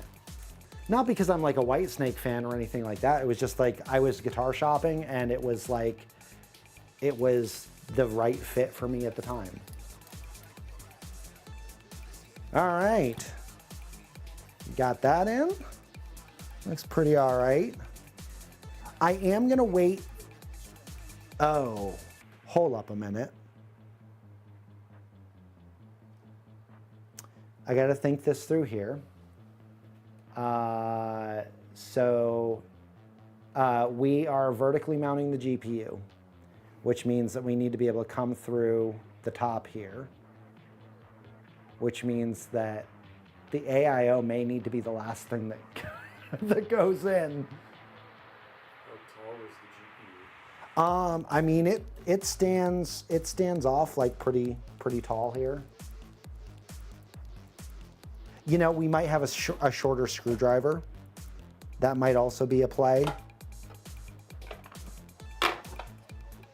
Yeah, you know what? We'll be able to get a screwdriver in there. So you can do GPU then exhaust fan. Yep. Yeah, we'll do GPU and then exhaust fan. That is our order of operation.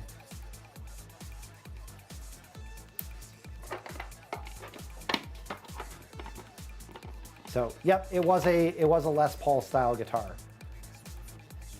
Blondie, are you asking the chat, or are you asking Braxtel, or are you asking me, or all of the above? She's asking you. You're asking me. So I play guitar. So I play electric guitar, acoustic. On electric, I am much more of a rhythm player. I do some lead work, I would say, but I also, before that though, I am a bass player above everything. That is my primary instrument. It's the one I'm most proficient on, and so, but I do also love playing guitar. I love just like the big, like crunchy, like, you know, give me some overdriven chords to like dig into, and like I am there. Like that's my jam. But like from a bass standpoint, like I love funky stuff. Like I love really active players. So like bands like Corey Wong, Wolfpack. Well, I mean, you get Joe Dart, who's the bass player for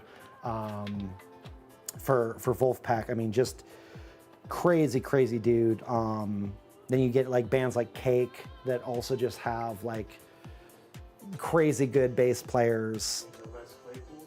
What's that? Les Claypool? You know, Les Claypool is a great player. Prodigy has some great stuff. I wouldn't say that I gravitated towards his playing though. I would say like he falls far more into like the experimental end of things with stuff. And that hasn't always been my bag,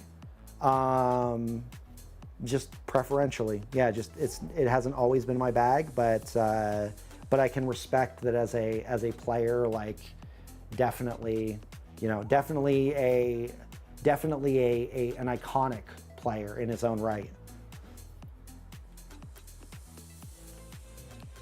Charles Berthold, yes, I do watch him. I watch a lot of his stuff. He is, yeah, he also is an absolute wizard when it comes to the bass guitar. Really cool to see his partnership with Schecter. That was, I'm not surprised that somebody scooped him up for a partnership like that, and Schecter just really makes sense. All right, So I am going to, I think it's PSU time. And for our power supply, we do actually have to install it like on this plate and then install the plate. I'm just gonna remember how this came out. And then, so we've got to install it on the plate and then slide it in. Davey 504 cracks me up. I love Davey 504's just like his dry sense of humor. He is just another one of those creators that is just really, really super funny. I watch him all the time. Yeah. Back in high school, and I never even played Damien. Very entertaining guy.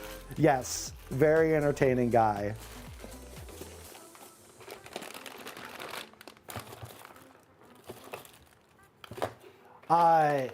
Yes, slap of the bass. If you wanna watch like the happiest guitar player in the world, like you seriously owe it to yourself to watch Corey Wong play. Like as a rhythm player and as a band leader, like I don't know anybody that has more fun playing than that man. It is always a joy. Is always a joy to watch him play. I am like a little sad that like the last time I was here in Seattle, apparently he played and I totally missed it. And that I am racked with sadness over that.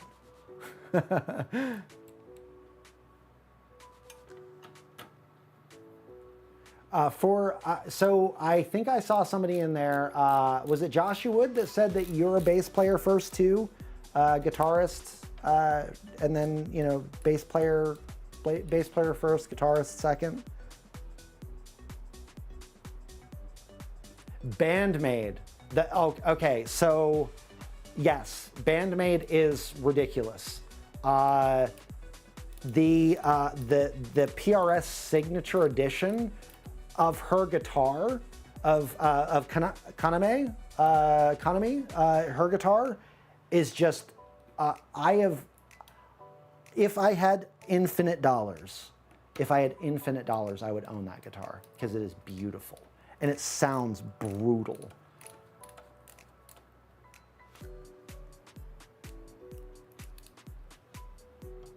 I'm now curious, for all of you who are musicians in the chat, like what do you play? Like what's your like go-to instrument?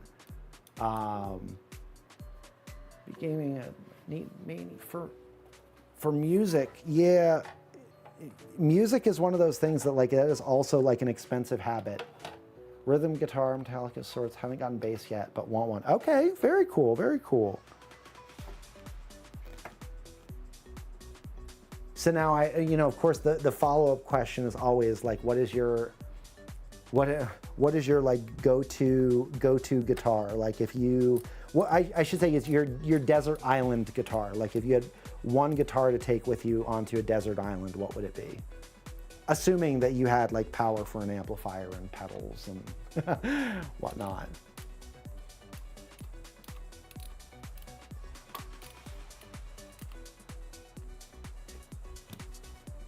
All right, so PSU is in. We're gonna go ahead and start plugging cables in here though.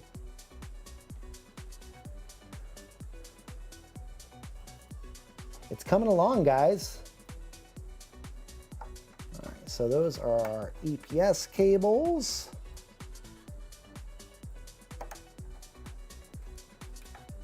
Which we're gonna bundle those up a little bit better here in Butamo.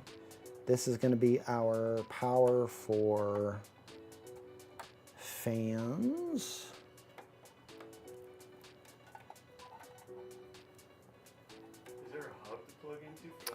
Well, that is what I'm. So the fan. Hold up a second. So the other fan we're gonna plug into one of the. We're gonna just plug it into one of the fan ports. As far as like the hub though, wirelessly, like that should be able to, we should be able to with that just tie into the others. But as far as like the actual hub goes, like we had a hub that we used yesterday, and I'm totally going to the wrong side of that. All right, so our main cables are plugged in. We still need to plug in our our GPU cable. Awesome. Jackson's, Carvel's from the 80s, Les Paul. Man, you do have a collection, friend.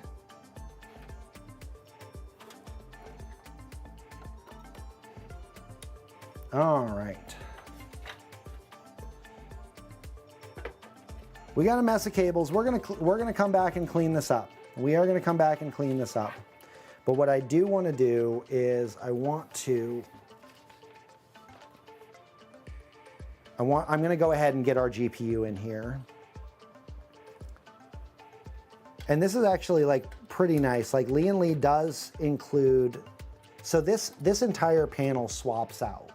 So there's another panel that for like horizontal mounting that fits in here, but this entire section like actually comes out of the case. It's a little bit wonky to try to get in and out. It's a little wonky to try to get in and out of the case, so I wanted to just make sure that we had, you know, plenty of time to do the rest of the build. I'm gonna move those. I've got the fan screws and the, okay, I had 2 extra screws from the power supply. I'm gonna go ahead and put those back. What's up? Yo, we got some resubs. Let's go. Dr. McNugget, 14 months. Thank you, thank you, thank you. Really appreciate you doing this. Latest guitar is a Shure Pete Thorne. Oh man. Pete Thorne is another like crazy guitarist. That guy like serious chops there.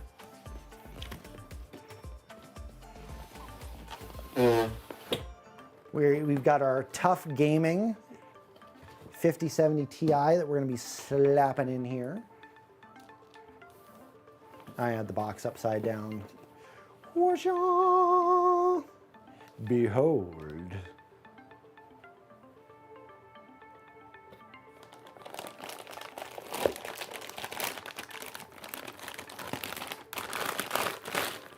All right.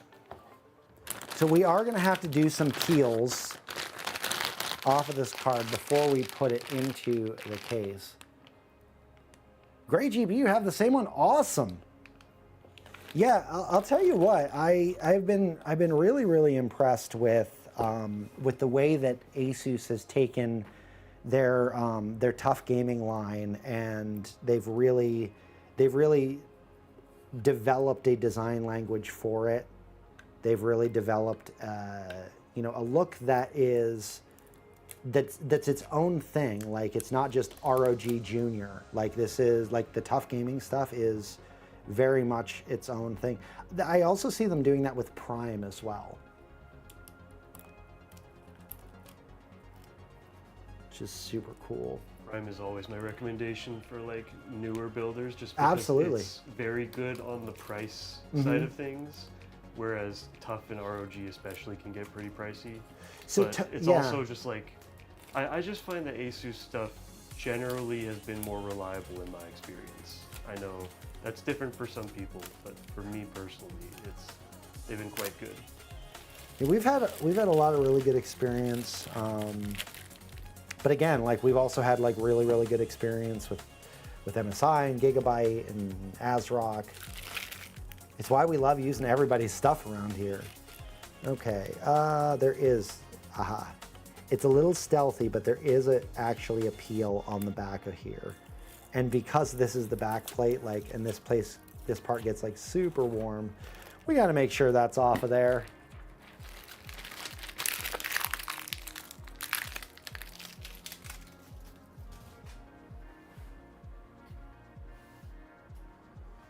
And because we are vertically mounting this, we actually do have a riser cable that we're going to be using from Lian Li. So this is a PCIe Gen 5.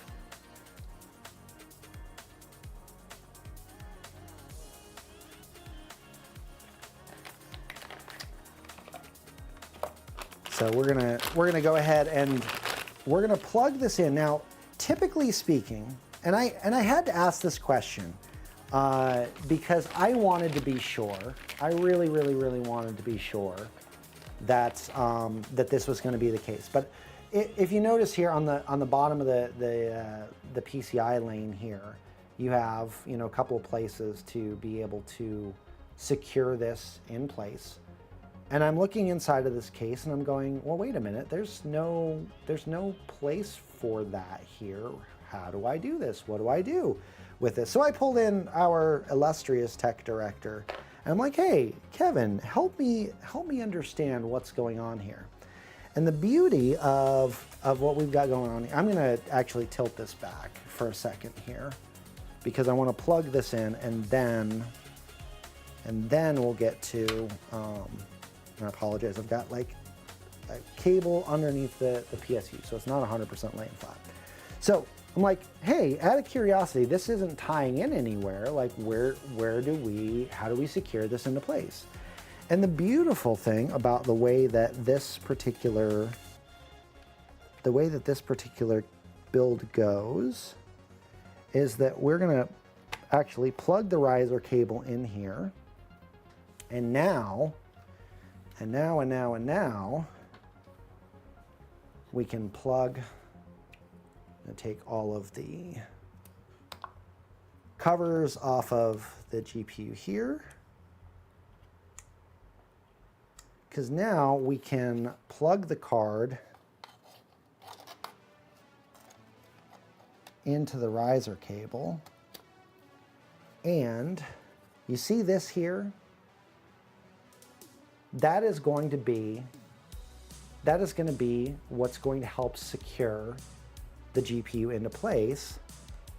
That in partnership, of course, with the actual lane itself. So I'm gonna get this secured in here, and there's a little bit of tension here because we are dealing like pushing against the cables a little bit.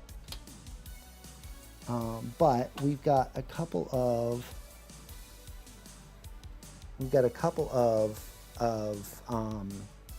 hooks that are down in the bottom here that the lane will actually sit down in.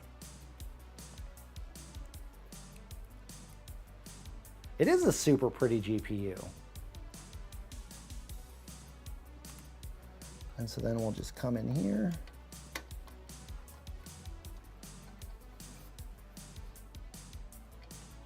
And we'll secure this in place.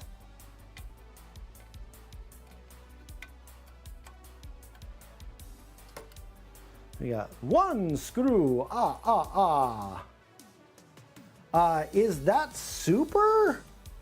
No, because there is not a RTX 50 series super line that we're aware of. Mind if I ask which fans are reversed? No, I don't mind if you ask which fans are reversed. The fans at the bottom and the side are reversed. Where is Robey? I am Robey. I have assimilated Robey. I was just pulled freshly from a vat of clone. I was the first batch of clones. No, actually what Blondie said is right. He's in Virginia. Nice to meet you. Nice to meet you, Dorian the Critic. My name is Damien. I'm the lead writer here at Robeytech, and I am also filling in for Justin while he is creating content on the other coast. It's nice to meet you as well. Thanks for being in the stream. All right, so we've got, oh, we still have the peel on that we need to take off. And, I thought for a second that, oh no, I was gonna have to backtrack because I have this fan. that needs to plug in. But no, I have the right place to plug this in. Well, I have a place I can still reach to plug it in. It may not be the right place, but it is a place, and I will take it. I gotta say, that's a very dense build. It is very dense. It's gonna be very full when it's done. It's gonna be sweet when it's done.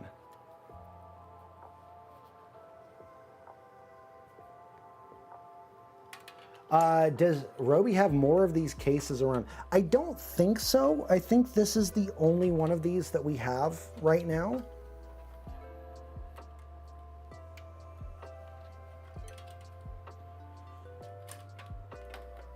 All right, so remember what I was saying earlier about like, hey, you know, this is gonna be like a super, super tight fit.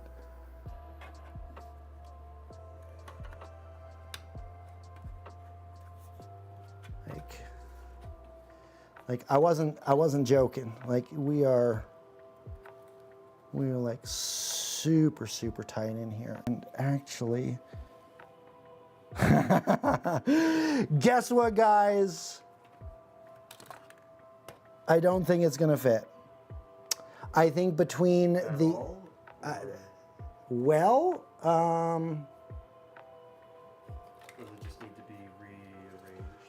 we're gonna finesse it. We're gonna finesse it. We're gonna see what we can do.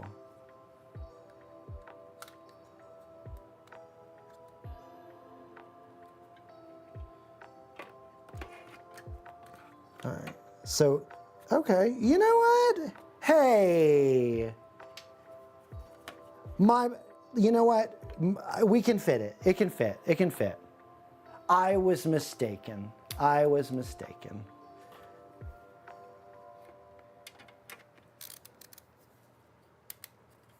Dense build. Dense build. Very dense build. Yeah, I really did have to like sweet talk it into the case here. It's like, no, yeah, this is a good place. You want to live here. Great neighborhood to live. Good HOA, not too nosy, very involved, but not too much.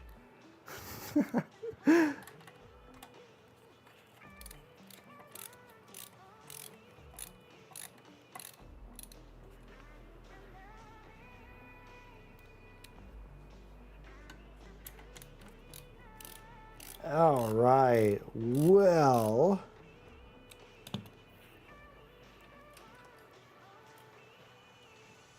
so we've got a little fan connector right here, right there. Yeah, this case is no joke to build inside of, guys. Like it fills up fast. It fills up very fast, as you can see. I'm gonna get our GPU cable plugged in here. Remember when we were talking about that pass-through, guys, and I'm like, oh, yo, this is gonna be like so handy here. Like I'm not even joking. I'm not even joking. Like there would have been a way. There would have been a way to come at this from the side, and it would have been fine. It really would have been fine. But as you can see here, and I'm gonna come to the other side here to pull this out.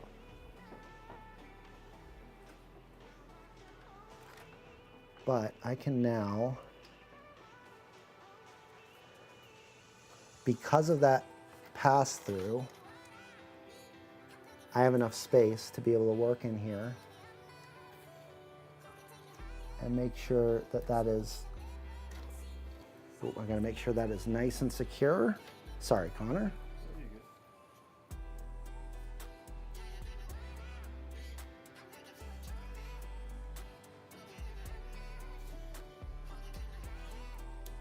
All right, I heard a nice click in there. It's nice and secure. And now I can take that excess and I can pull that back through.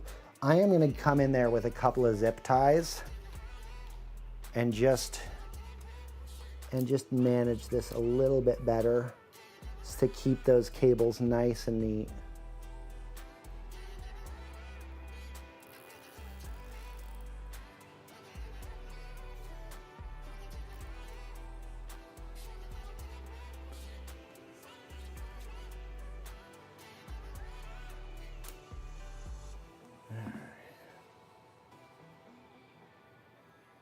And I'm actually gonna twist that to the inside there so you can't see, so that you can't see the end there of the cable tie.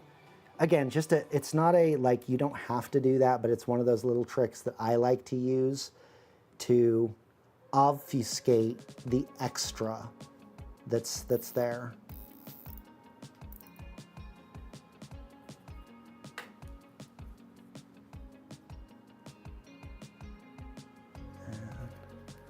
I get in as close as I can before clipping that out. Huzzah! I'll do a little twist there. A little twist. Actually, I'm going to push that in just one more click. It'll go one more click. There we go. So nice and tight. And look at that. Look at that. I'm going to do one more bundle, I think, on the power cable. But I think other than that, that looks pretty slick. I am not mad at that, guys. And I apologize if you guys are interacting with the chat. I'm going to be turning around here in just a minute to be able to read what's going on. And again, like, I want to say thank you so much for hanging out here with me, for trusting me with your time, and I hope that you're enjoying the build so far. Build is coming together nicely. How do you manage dust getting into this build? I mean, you really don't. How do you manage dust getting into anywhere? Yeah, you don't. Like, it is just one of those realities that you kind of have to work with and live with. Air purifier or live in a house with 0 carpets? 0 carpets, 0 pets, 0 things producing dander. Like, yeah.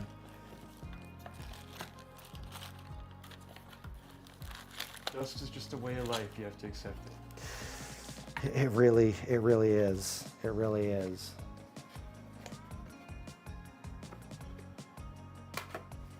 Okay. It is now cable management time, and because we went ahead and put the vertically mounted GPU in here, which, just by the way, I want to show this to you here real quick. So this adjustment here, if we tighten it, that's going to help, like, push the card up a little bit more, so that it's a little bit more balanced. If I had a level, I would put a little bit of a level on top of here, so that it would actually be like 100%. I have to see if Justin has something like that. I don't know if he does or not. I imagine he has to. Okay, so we're gonna come around here. We have spaghetti. We have a whole lot of cabling going on here, guys. And as you see, like, there is a lot that's going on here. And it's just really truly, like, the nature of builds. Like, when you start adding more things, whether it's more fans, more RGB, more devices, like, you inevitably will run into a position where, like, you just have to fill the space with the cables, and just, you know, manage them the best that you can and be okay with that.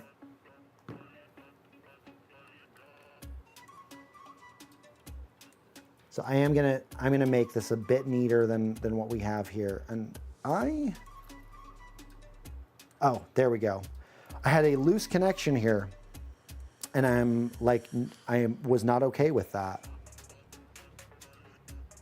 There we go. No longer a loose connection. Okay.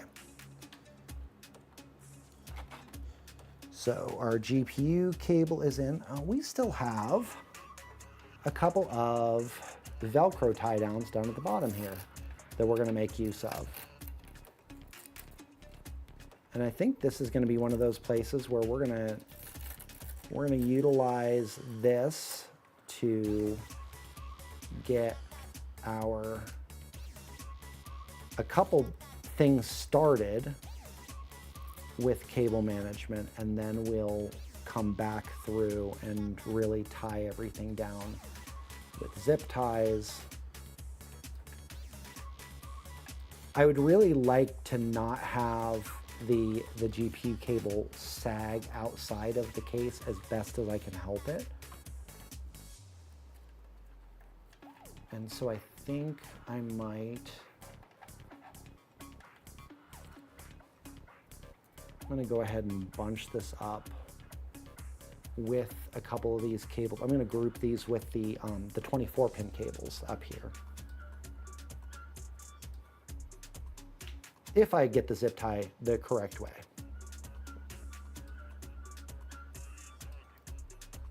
All right, here we go.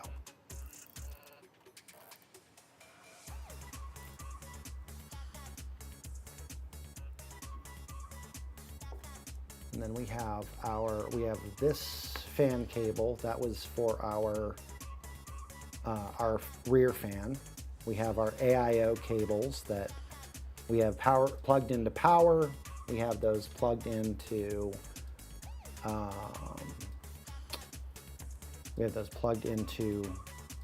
the associated fans. You know what? We're gonna, I think, if I can get to the end of this Velcro tab here, I am gonna try to bundle some of these in with this big bundle. Connor, would you mind doing me a favor? With your light that you have, would you mind shining that in here real quick? Yeah, of course. Oh, never mind. I got it. Yep. I have a little keychain flashlight for you. It's very bright. Ooh, okay. I may take you up on that. I just wanted to get the Velcro through there a little bit. Because I'm gonna take these and gather these up.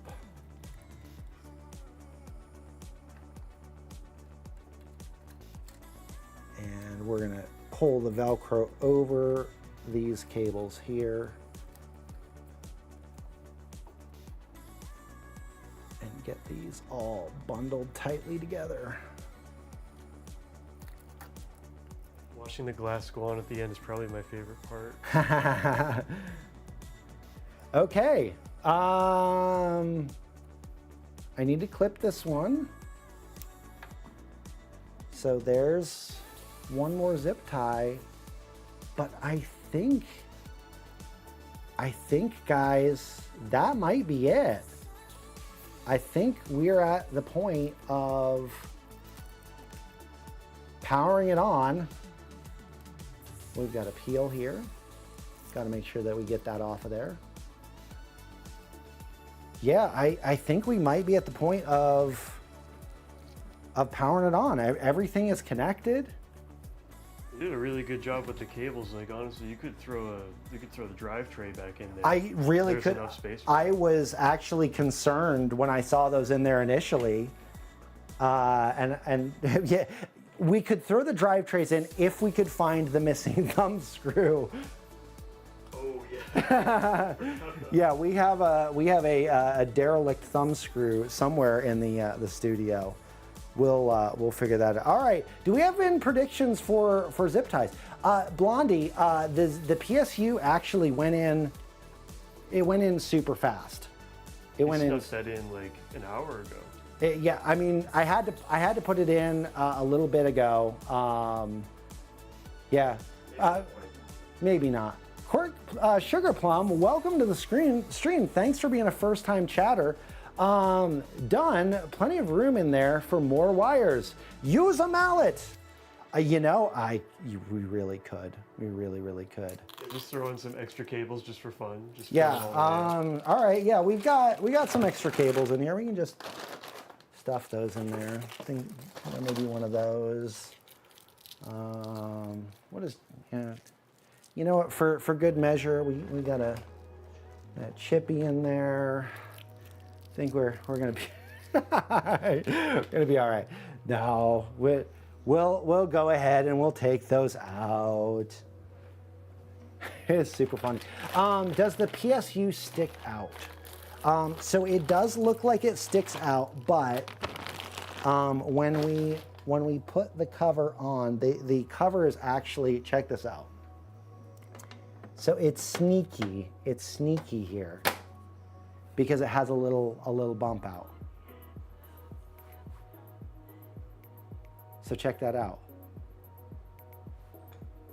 And guys, like even with the bundles of cables in here, even with the bundles of cables, plenty of room.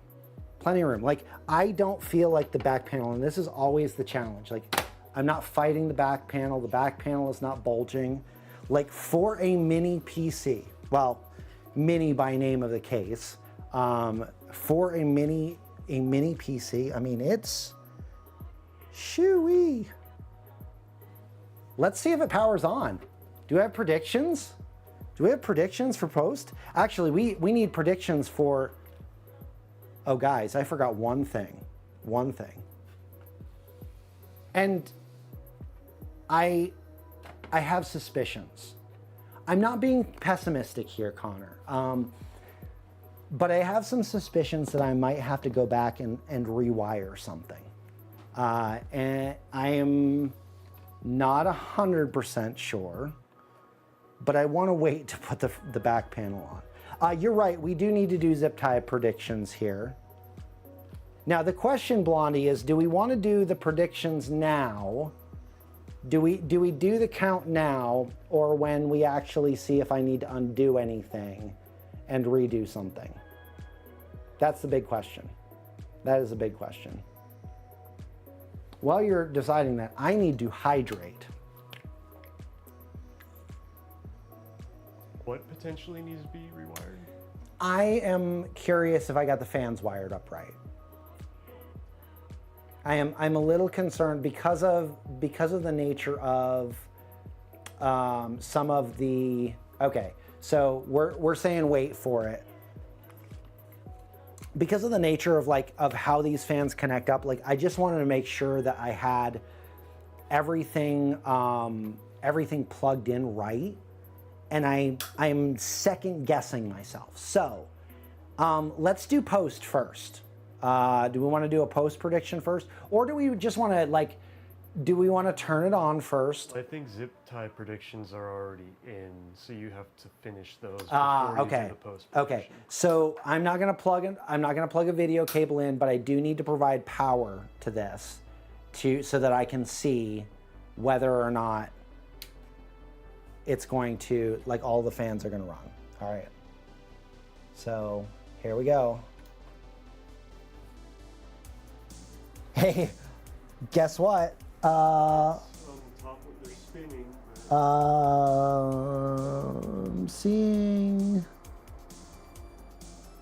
I'm not seeing lights on this one here. But they did turn off on the top. Okay. They are spinning though.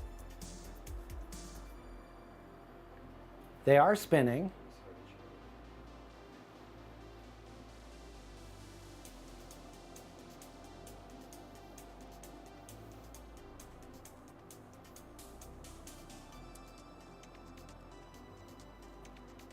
I mean, guys, wow. I mean, even still, like we'll get that one working. We'll get that one working, but even still, we got about 40 minutes left in the stream, 37 minutes to be exact. So here's what I want to do. Is it noisy? I mean, it sounds like a PC, right? Like, I mean, we don't have the glass on right now, so I don't want to like give a 100% like, oh yes, it is uber loud, you know. You can always tune the fans anyways to be quieter if yes. you want. Generally, most modern fans are good enough where you can tune them to be quieter and then it's still perfectly safe temperature-wise. Right, right. So what I want to do here is I'm going to unplug this because I do want to just double check here. We have a couple of the fans that the RGB is not showing on, and they're just the top fans. Oh, On the AIO, yeah. So I don't know whether that's just a go into L Connect thing and see if it's just a matter of like an L Connect situation. That's just connected to RGB, right? So that's connected to the that is connected to the cable coming off of the pump head. Okay, but what about the RGB? I think it's just, USB? yeah, I think it's just USB. Okay. So I've got USB coming from the pump head to the board. Okay, so the USB is for the LCD. Okay. What were the cable connectors coming off the fans on the AIO? The cable connectors coming off the fan on the AIO were a DRGB connector and a fan connector. And the DRGB is connected to The DRGB is connected to,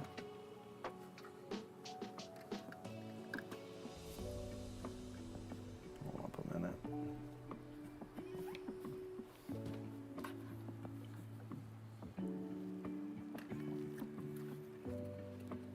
Uh-oh, we are, so that is,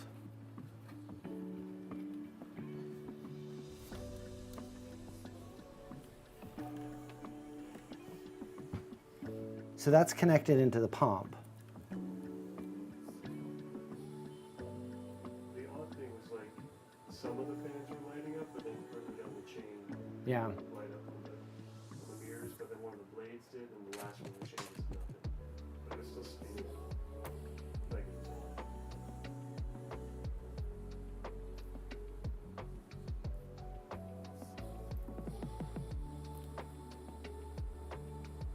so all have power, Mm-hmm.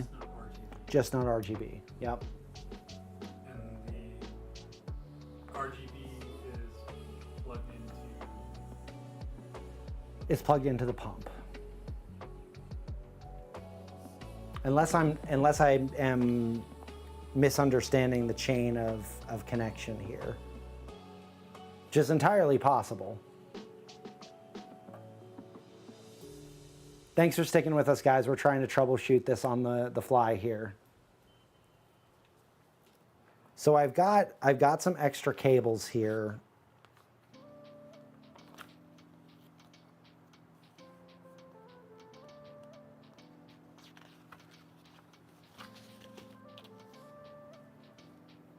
So this coming off of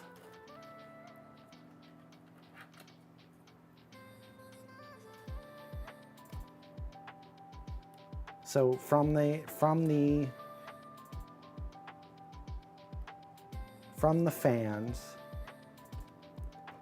coming off the top here, we have DRGB connection, we have fan. Okay.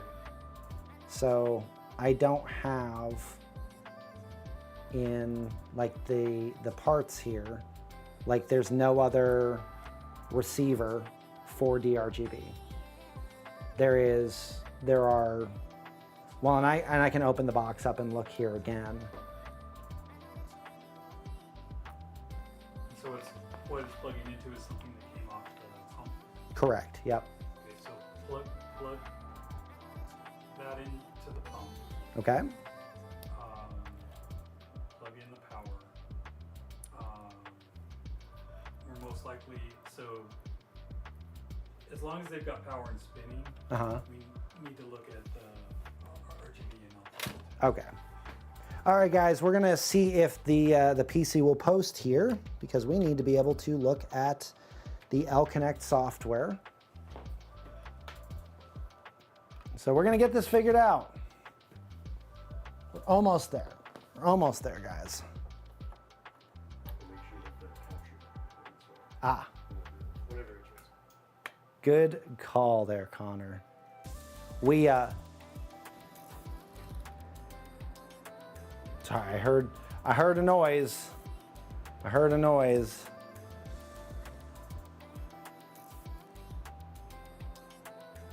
Oh, snap. Oh, snap. It posted. We did it. Mostly. We mostly did it. We're getting there. We're gonna figure out this. This RGB situation here. But I also need to grab a keyboard and mouse so that we can get into. This. Yay! I mean, it's super pretty, right? Super, super pretty build. We might need to download L-Connect onto here.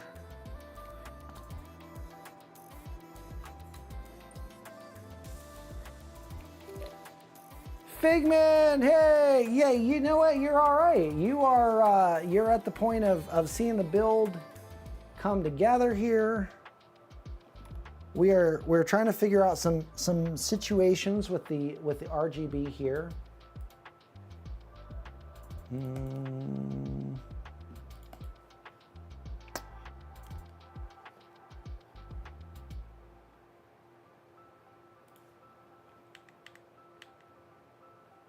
I have no mouse.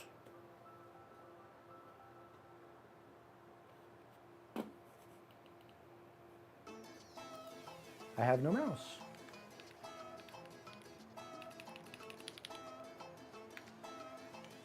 Oh. Not what I wanted to do. For some reason, my mouse is not connecting. I need to grab another mouse. We might have a couple of those.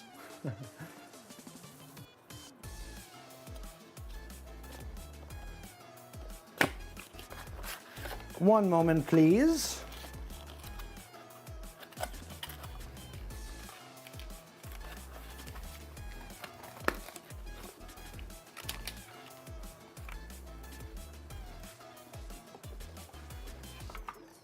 All right, we are gonna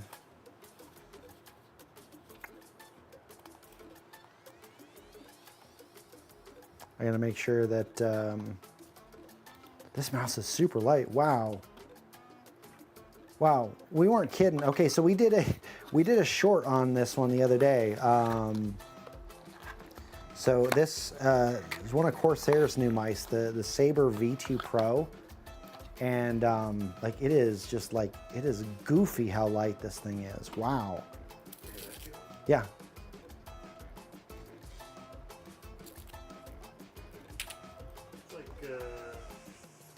G-Pro Superlight, Viper V3. Yeah. Sort of feels to it. Super, super light. All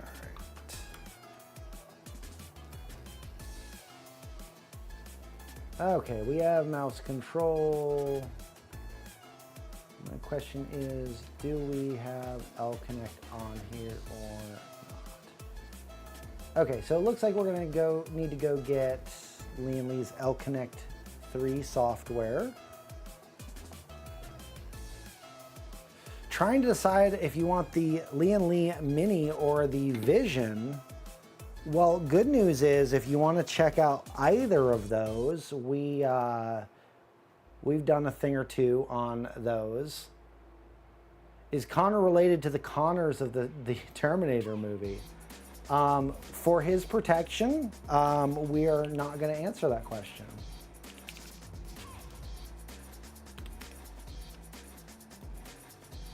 I'm a learning computer. Neural processor.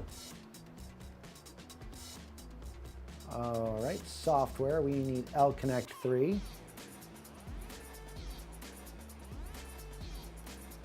We got to look out for him. Got to look out for him. All right, so before installing, we recommend installing Microsoft Visual C++ redistribution. Okay. Cool.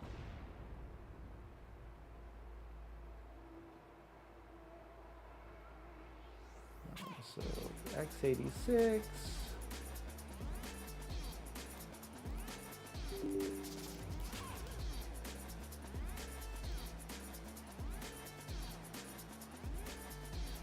While that's doing that, we're going to download.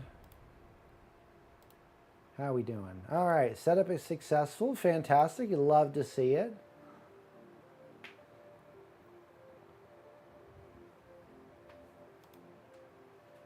We're getting there. We're getting there.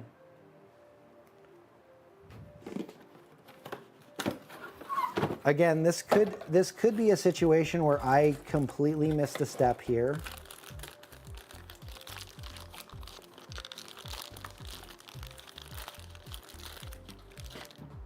Which is entirely possible.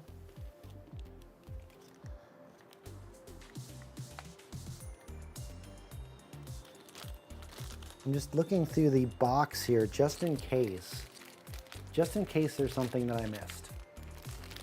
Because that too is entirely possible. So we do have a fan hub in here, which is very nice.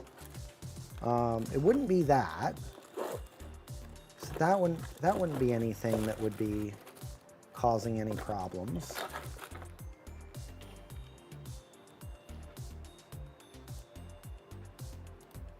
All right, we are installing L-Connect software now. You know, my dad's computer has the exact same fans, and Okay. we ran into like a very similar issue just like 3 days ago. Interesting. Where the fans were spinning just fine, but the RGB was cut off in the middle. Really? And I took it apart and rearranged the fans. Okay. It was like the one where the RGB was having trouble. If I stuck that to the end, the RGB would still have problems, but the other ones in the chain would work fine. Interesting. And I'm wondering if that means that there's just a defective maybe fan, like maybe because the one in the middle is where the lighting troubles are starting. I wonder if that is somehow defective, and if we swap that to the end, then the one on the end will work fine. Or a better test would be swapping it to the beginning and see if that breaks all the other fans. Oh, interesting. That would be an interesting experiment. This is like, it looks like the exact same problem that we just had like 3 days ago. Okay. Well, let's see what happens with the L-Connect software. Let's see if this is just if it's a communication issue that we have going on here. What's going on?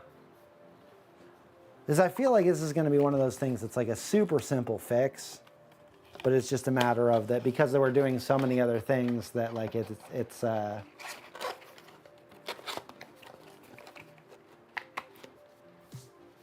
remember you capped an RGB cable before did management.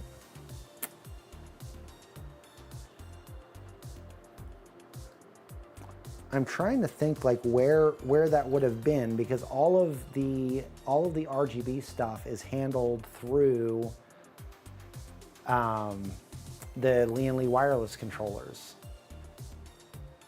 And so I don't know that there is actually like an ARGB.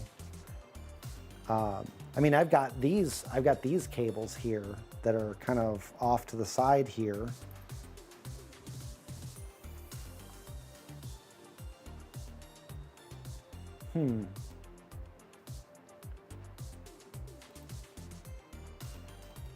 All right, so we're getting L-Connect software up here. Let's see what we see with L-Connect.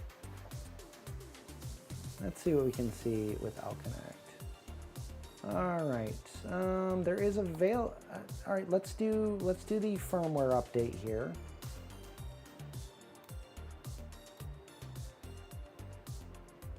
All right, we're gonna download, and it could be something as simple as this. Like there could just be like a firmware update that needs to happen, and we can do that. No, you're all right. Incredible Sausage, thank you so much. For one thing, incredible name, but also like, thank you so much for saying something.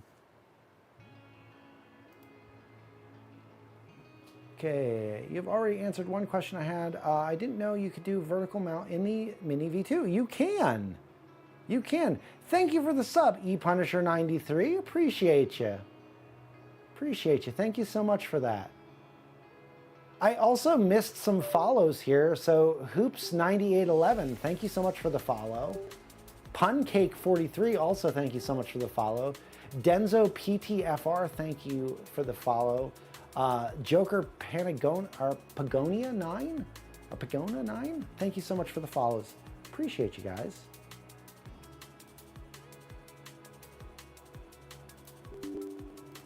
All right, so looks like we're gonna do an update. It's gonna do a restart after it finishes doing that. Or is that a second installation of L-Connect? Well, we're gonna let it do its thing. We'll let it run its thing, and there might be a different version that it's trying to update to. We'll get it here, guys. We got 20 minutes to figure it out. 20 minutes to figure it out. Because since I did run long yesterday, I do want to make sure that that we get you out of here in a reasonable amount of time. All right, so we're gonna go ahead and restart our system here.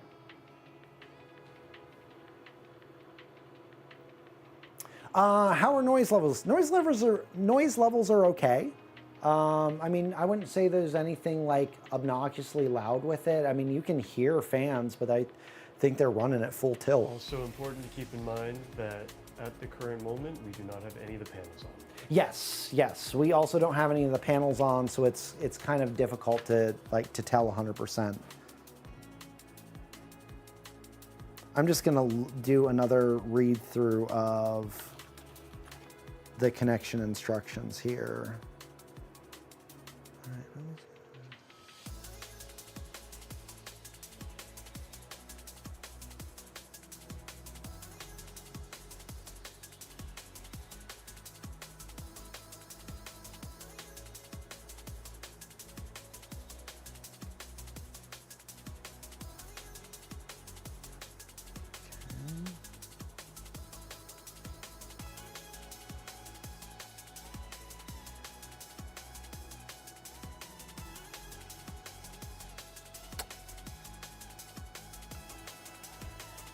Okay, you know what? I think that the issue that we're running into is that we have to put that hub in. So is it? So we have. That would make sense if the hub is delivering it extra power, and it's not getting enough power, so it can't power all the RGB properly. Yeah, I think that might be what's going on. So we're gonna go ahead and shut down here. We're gonna slap that hub in real quick. I think what we'll do is this. We're gonna slap the hub in real quick. We're gonna try to get this up and running and get the colors all set up and good to go.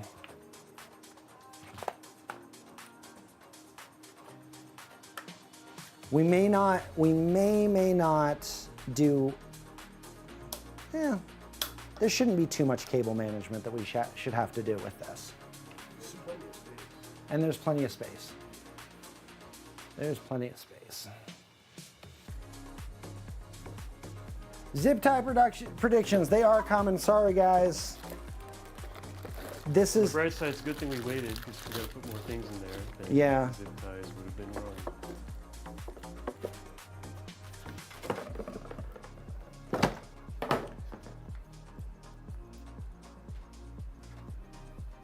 Well. So here's the ripperoonie part. We have to take the GPU out. Because we've got to take the GPU out so that we can access access a fan port and the USB port. So again, like this is just like building with different components. Sometimes you get in here, you miss a step and you got to take a couple of steps back. It's just part of it. You know, it's just part of the process. It's part of the experience of building, and it's okay. It's not so much that going with a Corsair fan hub would have like fixed the issue. It's more just like the specific set of instructions you needed to do for this set of fans. We just missed a step. Yeah. So we got to go back. Yeah. But it's not like it's not an issue with the Lian Li fans or anything like that. No, no. At least, assuming this fixes it, it's not. You know, we'll see. But it's very likely that that's the issue. Is we just need to put in a fan hub and then it'll be good to go. Yeah. Yeah, and it's just a matter of like, again, like it's just a matter of like getting in here and making it happen. Like I figured it out, Kevin. I was missing the fan hub for the, so the fan hub that comes with the AIO provides a little bit more power to the setup. And so it's just a little bit underpowered, so. But the unfortunate thing is it just means that I've got to take apart a few things to be able to get to where I need to get to. And the good news is that because our GPU is on the riser cable here, like there is enough real estate for it to just lean out here and lay out on the desk where we can get in here. And sorry, I've got this tilted in like the wrong way for you to see this, for y'all to see this. All right, so we have a USB connection that is going down in there. And that is going to get fed through the bottom here. Braxel, yes, there will be less room in the back, but I think there's still plenty of space. Oh, It's yeah. just one hub. Oh, yeah. Oh, there's still going to be plenty of space for sure. For sure. Okay. And since we have this opened up here too, and I'm going to pull out cell phone light here. One moment. Keychain flashlight. No, I got it. All right. Appreciate it though. Okay, so since we've got this open up down here, we have a fan plug that we're going to put down in here.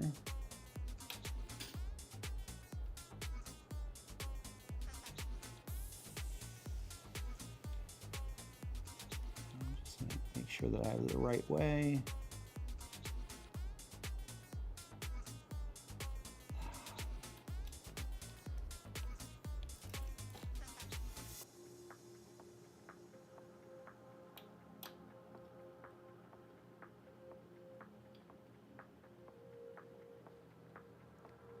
Apologies, guys.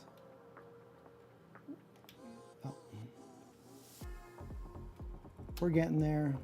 We're getting there. Ah, got it. Okay.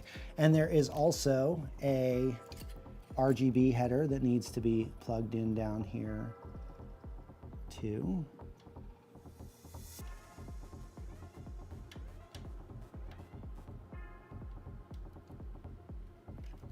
Oh, it would help if I had it turned the right direction.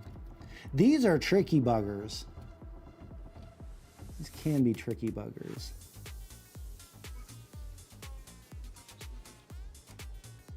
You can see this one over here a little bit better.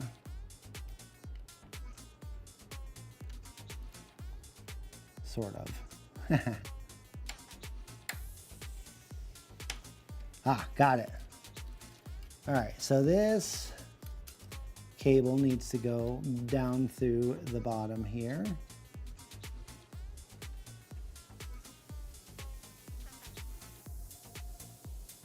Which, oh my, it would be nice if we had a little pass through down here. That would make that easier.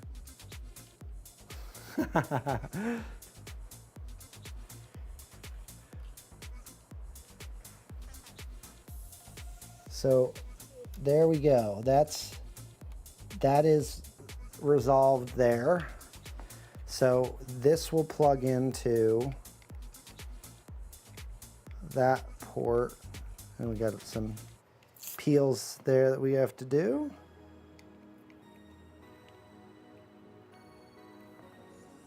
And then this will plug in here.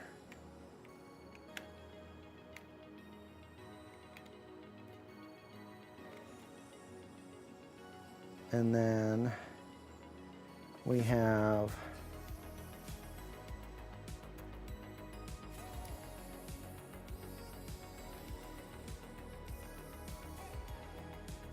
our, that's going to go in one. DRGB, that's going to go in one for fan. I don't know. Unfortunately, it's not a magnetic hub, so that's a little bit of a bummer. We had a magnetic hub yesterday.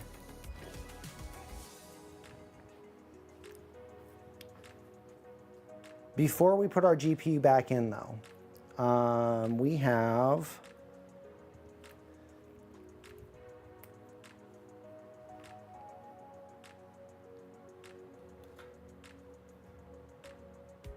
hold up a minute. Just want to make sure that that I'm getting some things correct here. All right, so we go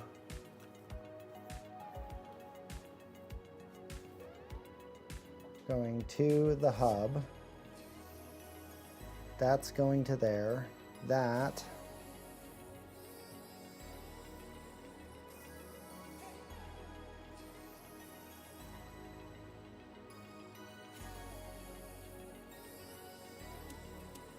This is now telling me that that cable that we had plugged in up top may be a spare.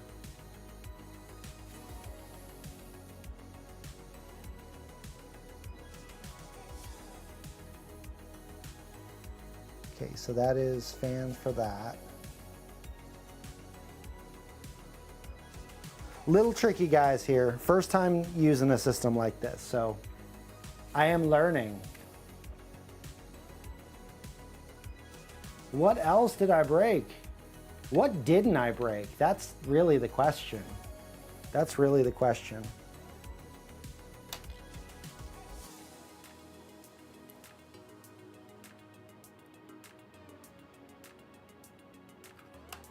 All right, so this is powering, helping to power fans. This is powering. Okay, so I'm going to need to actually swap out one of my PSU cables for another SATA one.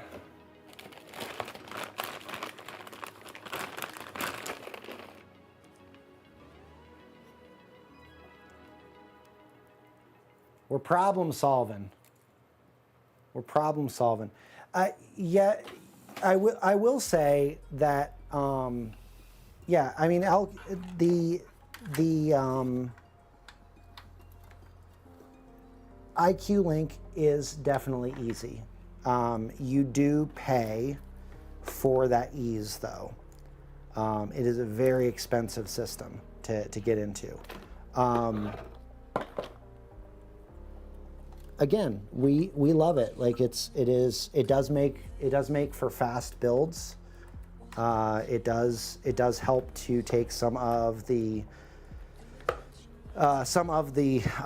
extra off of like trying to figure out, but you also have like the like every system has its downfalls, right? Like or it's things that are challenges. Like for example, you know, one of the things with IQ Link is you've got to really be smart about like the number of runs that you put on the different chains. Like there are only a certain number of devices that can fit on things. So anyway, yeah, we've got, all right, so we've got the hub, we've got,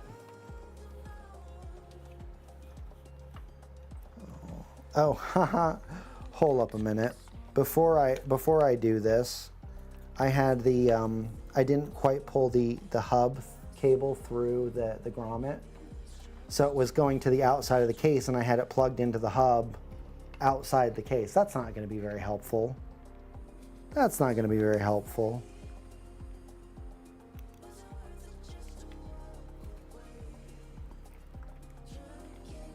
All right, so we still have a little bit of a mess of wires back here, guys. We're gonna do a couple of quick, I think this should solve it. I feel pretty confident about this solving things here. We don't need to tie into another RGB system. The only thing, this doesn't tie into anything else. The only thing that I could think of would be if that needed to, it's entirely possible that cable is extra. So I'm just gonna leave it for now. I'm gonna go ahead and shore some of the stuff up. We're gonna do our cable ties. Is that a hub or a controller? That is an excellent question. That is an excellent question. I believe it has some controller-like aspects to it. I mean, it's definitely smarter. It is definitely a smarter connection. All right.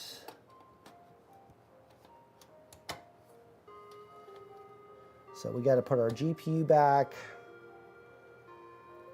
We got to put our fan back.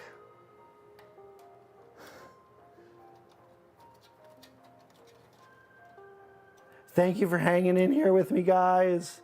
Braxton, good luck at Costco. Thank you so much for sticking with me through this one. Appreciate it. Yeah, guys, if you haven't yet, if you can, pop over to YouTube, youtube.com/Robeytech Live, and drop a like on the live stream. It helps us out for visibility, which is really, it helps us to do more cool stuff, and we appreciate it.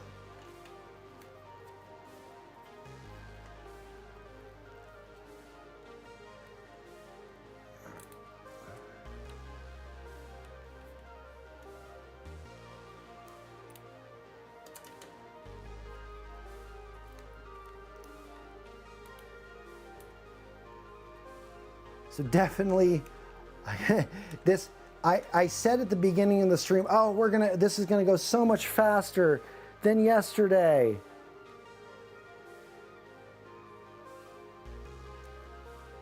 You know what, Sergeant Nobody, I love Greg Salazar's take. I do love his whole thing of, like, you know, hey, thanks for learning with me.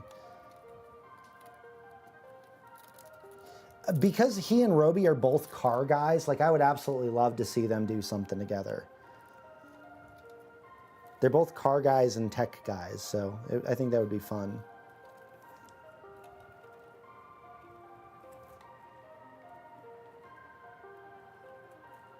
I'm debating ordering the o11D Mini with the fans already installed. Is it worth it? Do you like the case?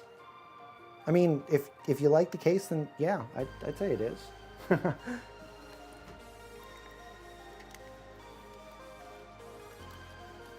you have any particular critiques about the case so far?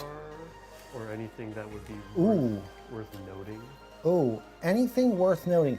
Take your time. Oh my goodness, take your time. I think that this case is beautiful. I think that my first impressions of building in it are, you know, overall pretty positive for what it is. But I mean, as you're seeing, I mean, this is one of those things where, like, if you miss a step, it requires a number of other steps to. And I apologize. This is not quite angled for you guys to see. If you miss a step, like, as you see, like, you have to walk it back like two or three other steps to get to where you want to go. If you're okay with that, I mean, it's not necessarily an intrinsically bad thing. It's just a thing. It's a consideration. Okay, so we have that strapped down there. I pulled a Velcro strap from somewhere. I'm not sure where, but we're gonna zip tie this bundle down at the bottom together.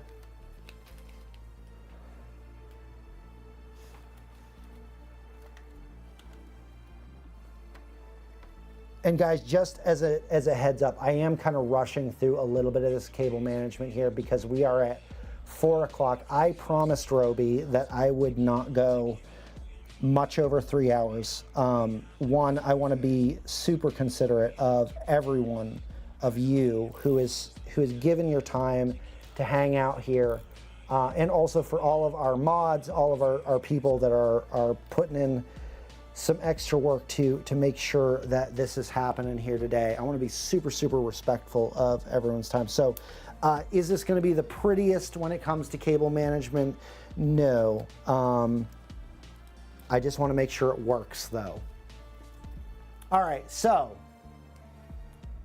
we're going to do zip tie counts here because I think this is where we're at. We have the predictions in for zip ties, odds or evens. Let's go ahead and count here. So we have 1, 2, 3, 4, 5, 6, 7, 8. The evens have it. Evens have it. 8 zipped. Just 8. Just 8. Again, I could have used more. I could have used more. Just need to get our GPU clicked in. All right, that's nice and clicked in. Not many today. Not many today.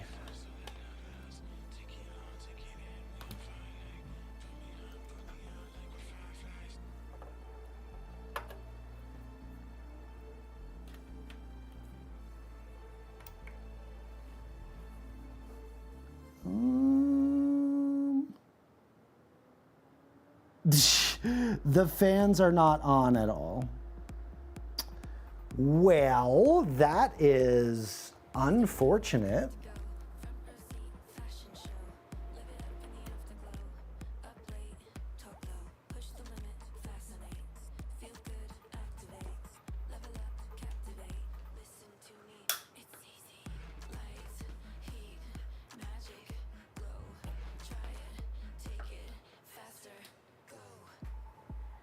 I did actually try the software. The software, well, no, you're right. I should have tried the software first. All right, so the hub is plugged in. It's plugged into fan stuff.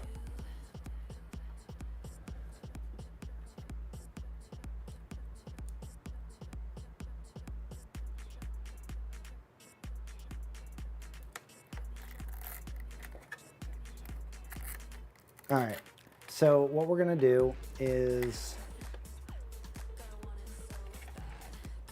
the top fans were not spinning.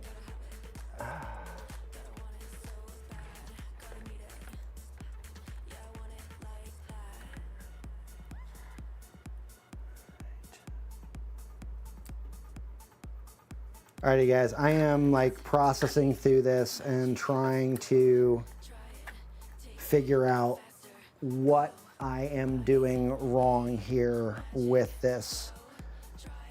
We have the fans plugged into the hub of the controller. The controller is plugged in. Is the controller plugged into power? The controller is plugged into power. This is a little loose. Okay. No? I don't know if that makes a huge difference. It probably would. I don't know that that would have been loose enough to not power the fans, but we'll give it the old 1-2 and see what we can see. Yeah, no, they're still not powered on. Okay, so bottom fans are running, side fans are running, top fans are not running, and the RGB on the pump head is not running. So there is a disconnect somewhere. I wonder if the pump is not moving at all as well. Oh yeah. You definitely not want to keep it on there. Yeah, no, that's definitely something that you don't want to do.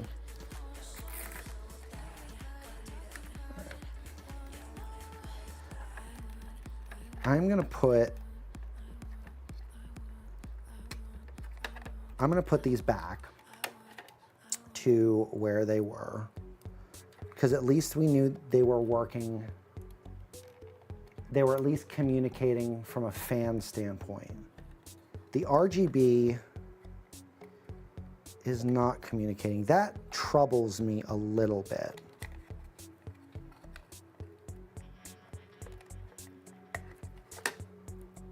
Well, you could still, this might be an after stream thing. Sure. But you could try and see if the issue is the amount of power the fans are getting. Like if they needed to go through the hub. Yeah. Or if it's actually one of the fans are defective. Yeah. All right, so fans are running now. RGB is not running up top at all. It flickered for like Did it flicker? Okay.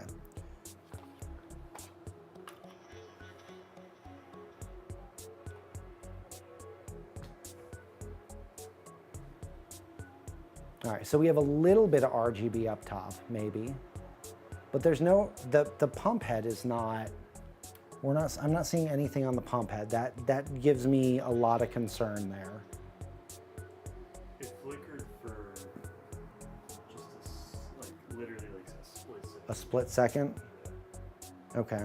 But it was on for a second and then immediately turned back.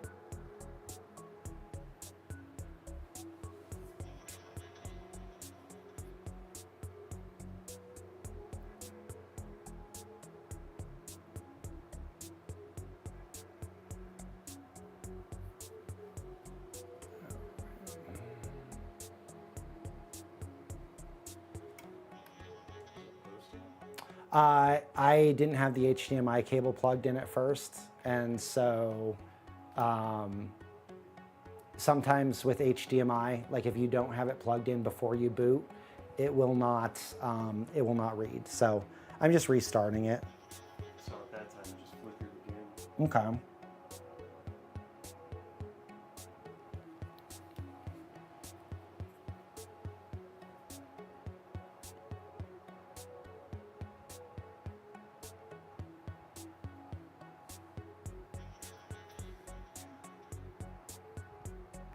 Plugged into that. Oh. Yeah. That was not amazing. That just shut off on its own. Yeah. Oh. That's there was just residual power in there. All the fans are Lian Li fans, that's correct. All right, so. They're not all the exact same type of Lian Li Yeah. fans, though. The radiator ones are a little different. I want to do an experiment here. And that experiment is that sometimes, and this is where I was unsure when I was looking at the cabling from the get-go, I was unsure whether or not we needed that extra cable in there.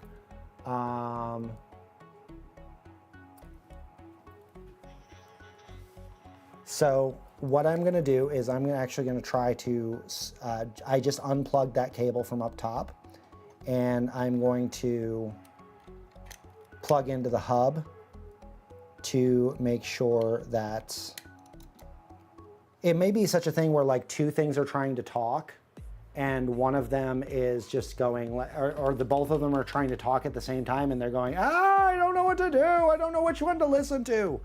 So I've isolated it now. So the pump is plugged in via USB. All of our fan connections are where they're supposed to be. The hub is plugged in at the bottom of the case. I want to try to power it up one more time and see where we're at.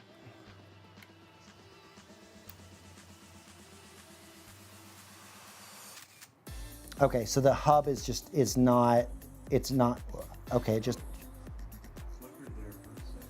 I saw that.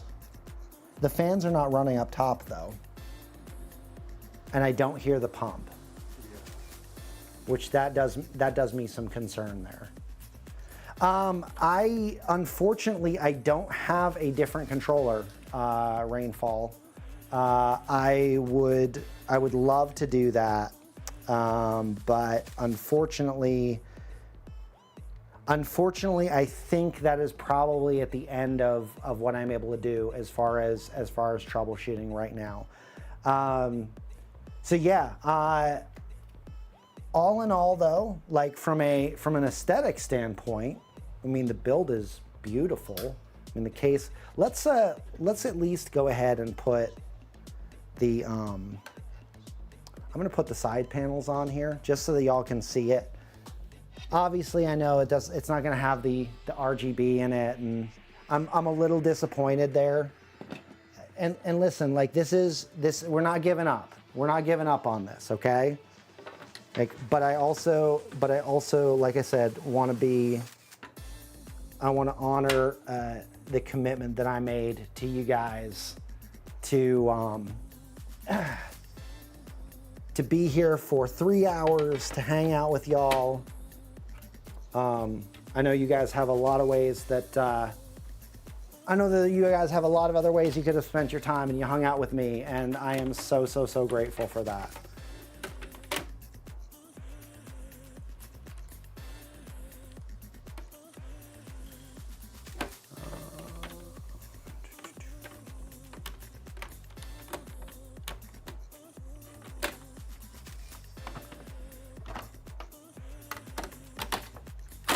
Yeah, we'll keep you posted on Discord. Don't you worry. We'll get it figured out, I'm sure. Something is keeping me from getting this thing slid over.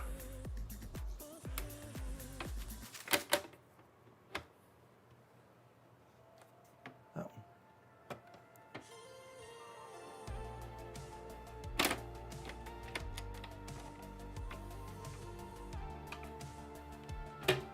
Now the case is not cooperating with me. Guys. You need to get pushed in the corners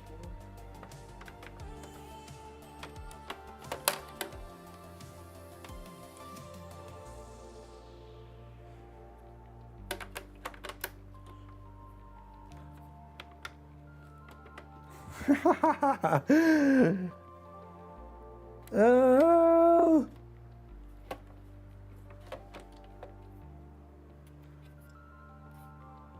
So there's nothing that is obstructing. It shouldn't be.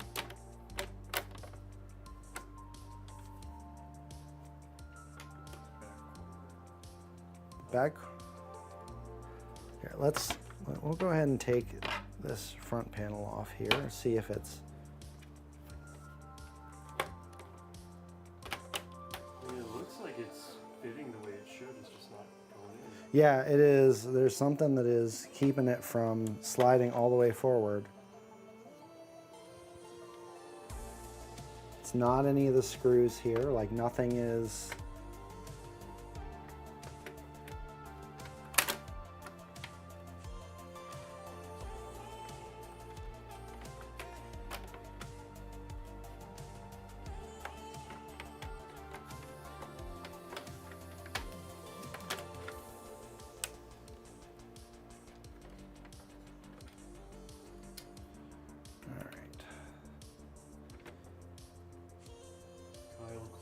Says, give it a little smack in the back end. And just needs a little percussive maintenance, right? Just a little percussive maintenance. It really is. It's still a good looking PC. Like and it will be even better looking once we can figure out the RGB situation here.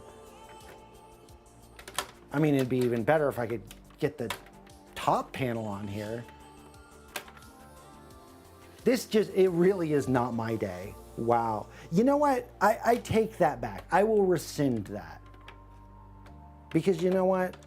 At the end of the day, I got to hang out with you guys. I got to build in a PC case I've never built with before, with parts that I've never got to build with before. I get to hang out with all of you guys and learn some things. And, you know, hey, failing is part of learning, and you don't learn anything if you don't try, and sometimes failure can be a really, really good teacher. And Sure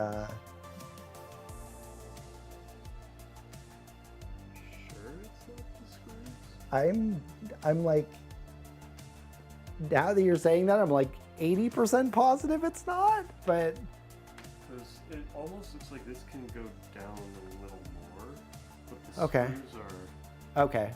exactly like, hold on, I think they're touching. Let me try something. I want to Okay. take out the dust filter. Okay. Actually, can you take it out easily?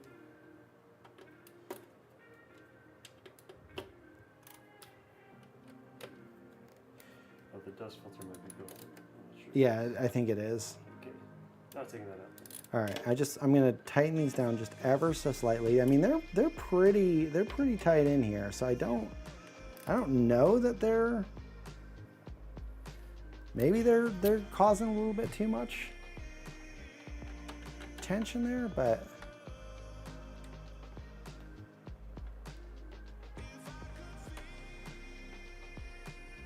I think that's it.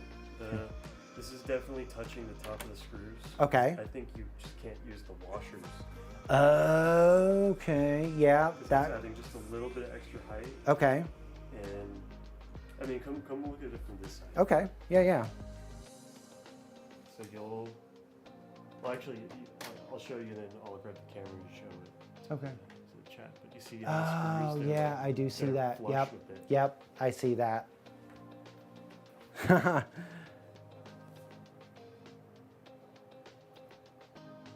Well, again, we're learning stuff, guys. Yeah, see if I can show this.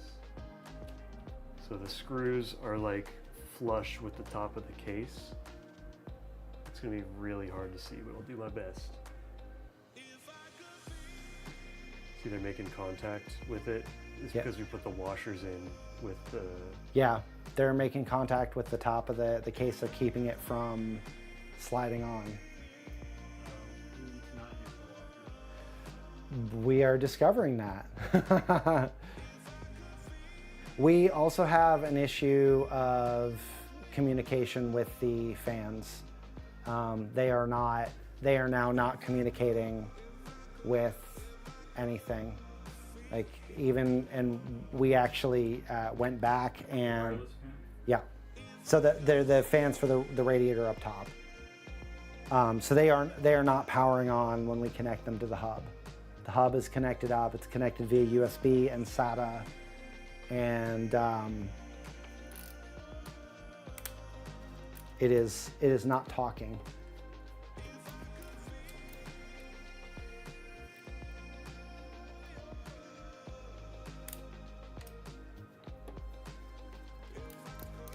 We're consulting an expert here, guys.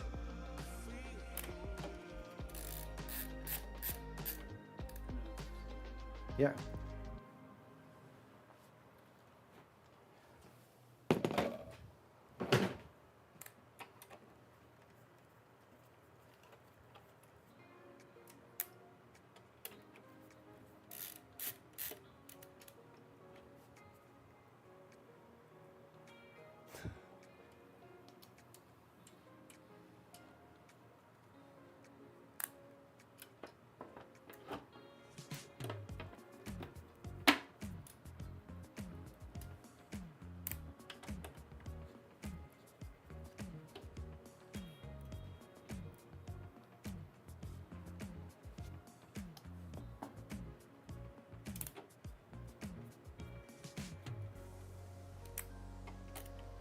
Did you unplug this cable purposely? Yes. So I unplugged that cable. It's going to nothing. Like if without connecting up the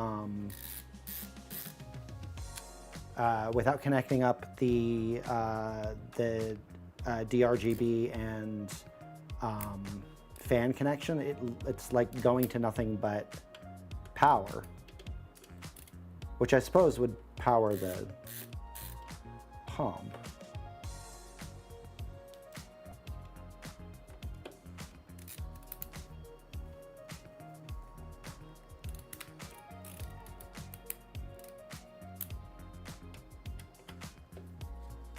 All right, so we're gonna we're gonna pull these washers off, put this thing back together. I would plug that cable back in. Uh-huh. Let the fans connect to power on that. Uh-huh. And just run the RGB off the hub with the USB and save that. Okay. Because you were getting power to fans before. I was, yep.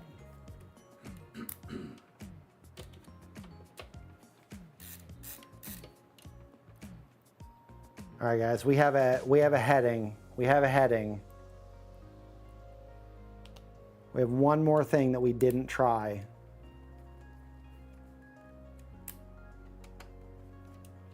Because it may be that USB connector for the hub Mm-hmm. is plain enough. Ah, okay. Yeah, that would make sense. All right, so we're gonna plug this cable back in here.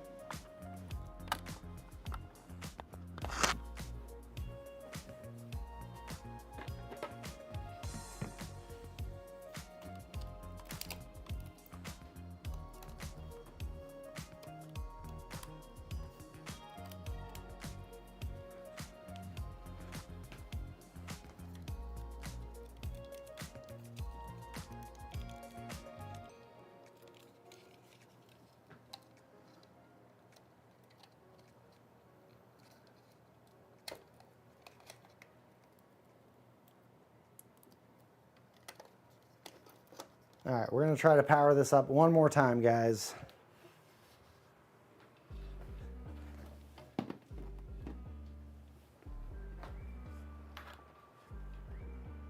I mean, at least we know that it posted, right? So, I mean, there is that. Like, it's not an abject failure. All right, so we have fans spinning up top. I'm still so curious about that flicker on the RGB, right?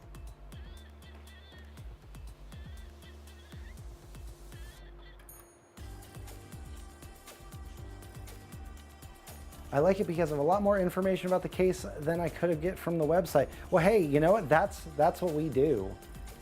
That's what we do. No matter the outcome, fear not, young Padawan. One day the Padawan will become the strong. Oh. Okay, yeah, so I think something happened with the AIO, to be honest. Because we are now at the point where we're not even able to get to boot. Like, it is shutting down before we get there.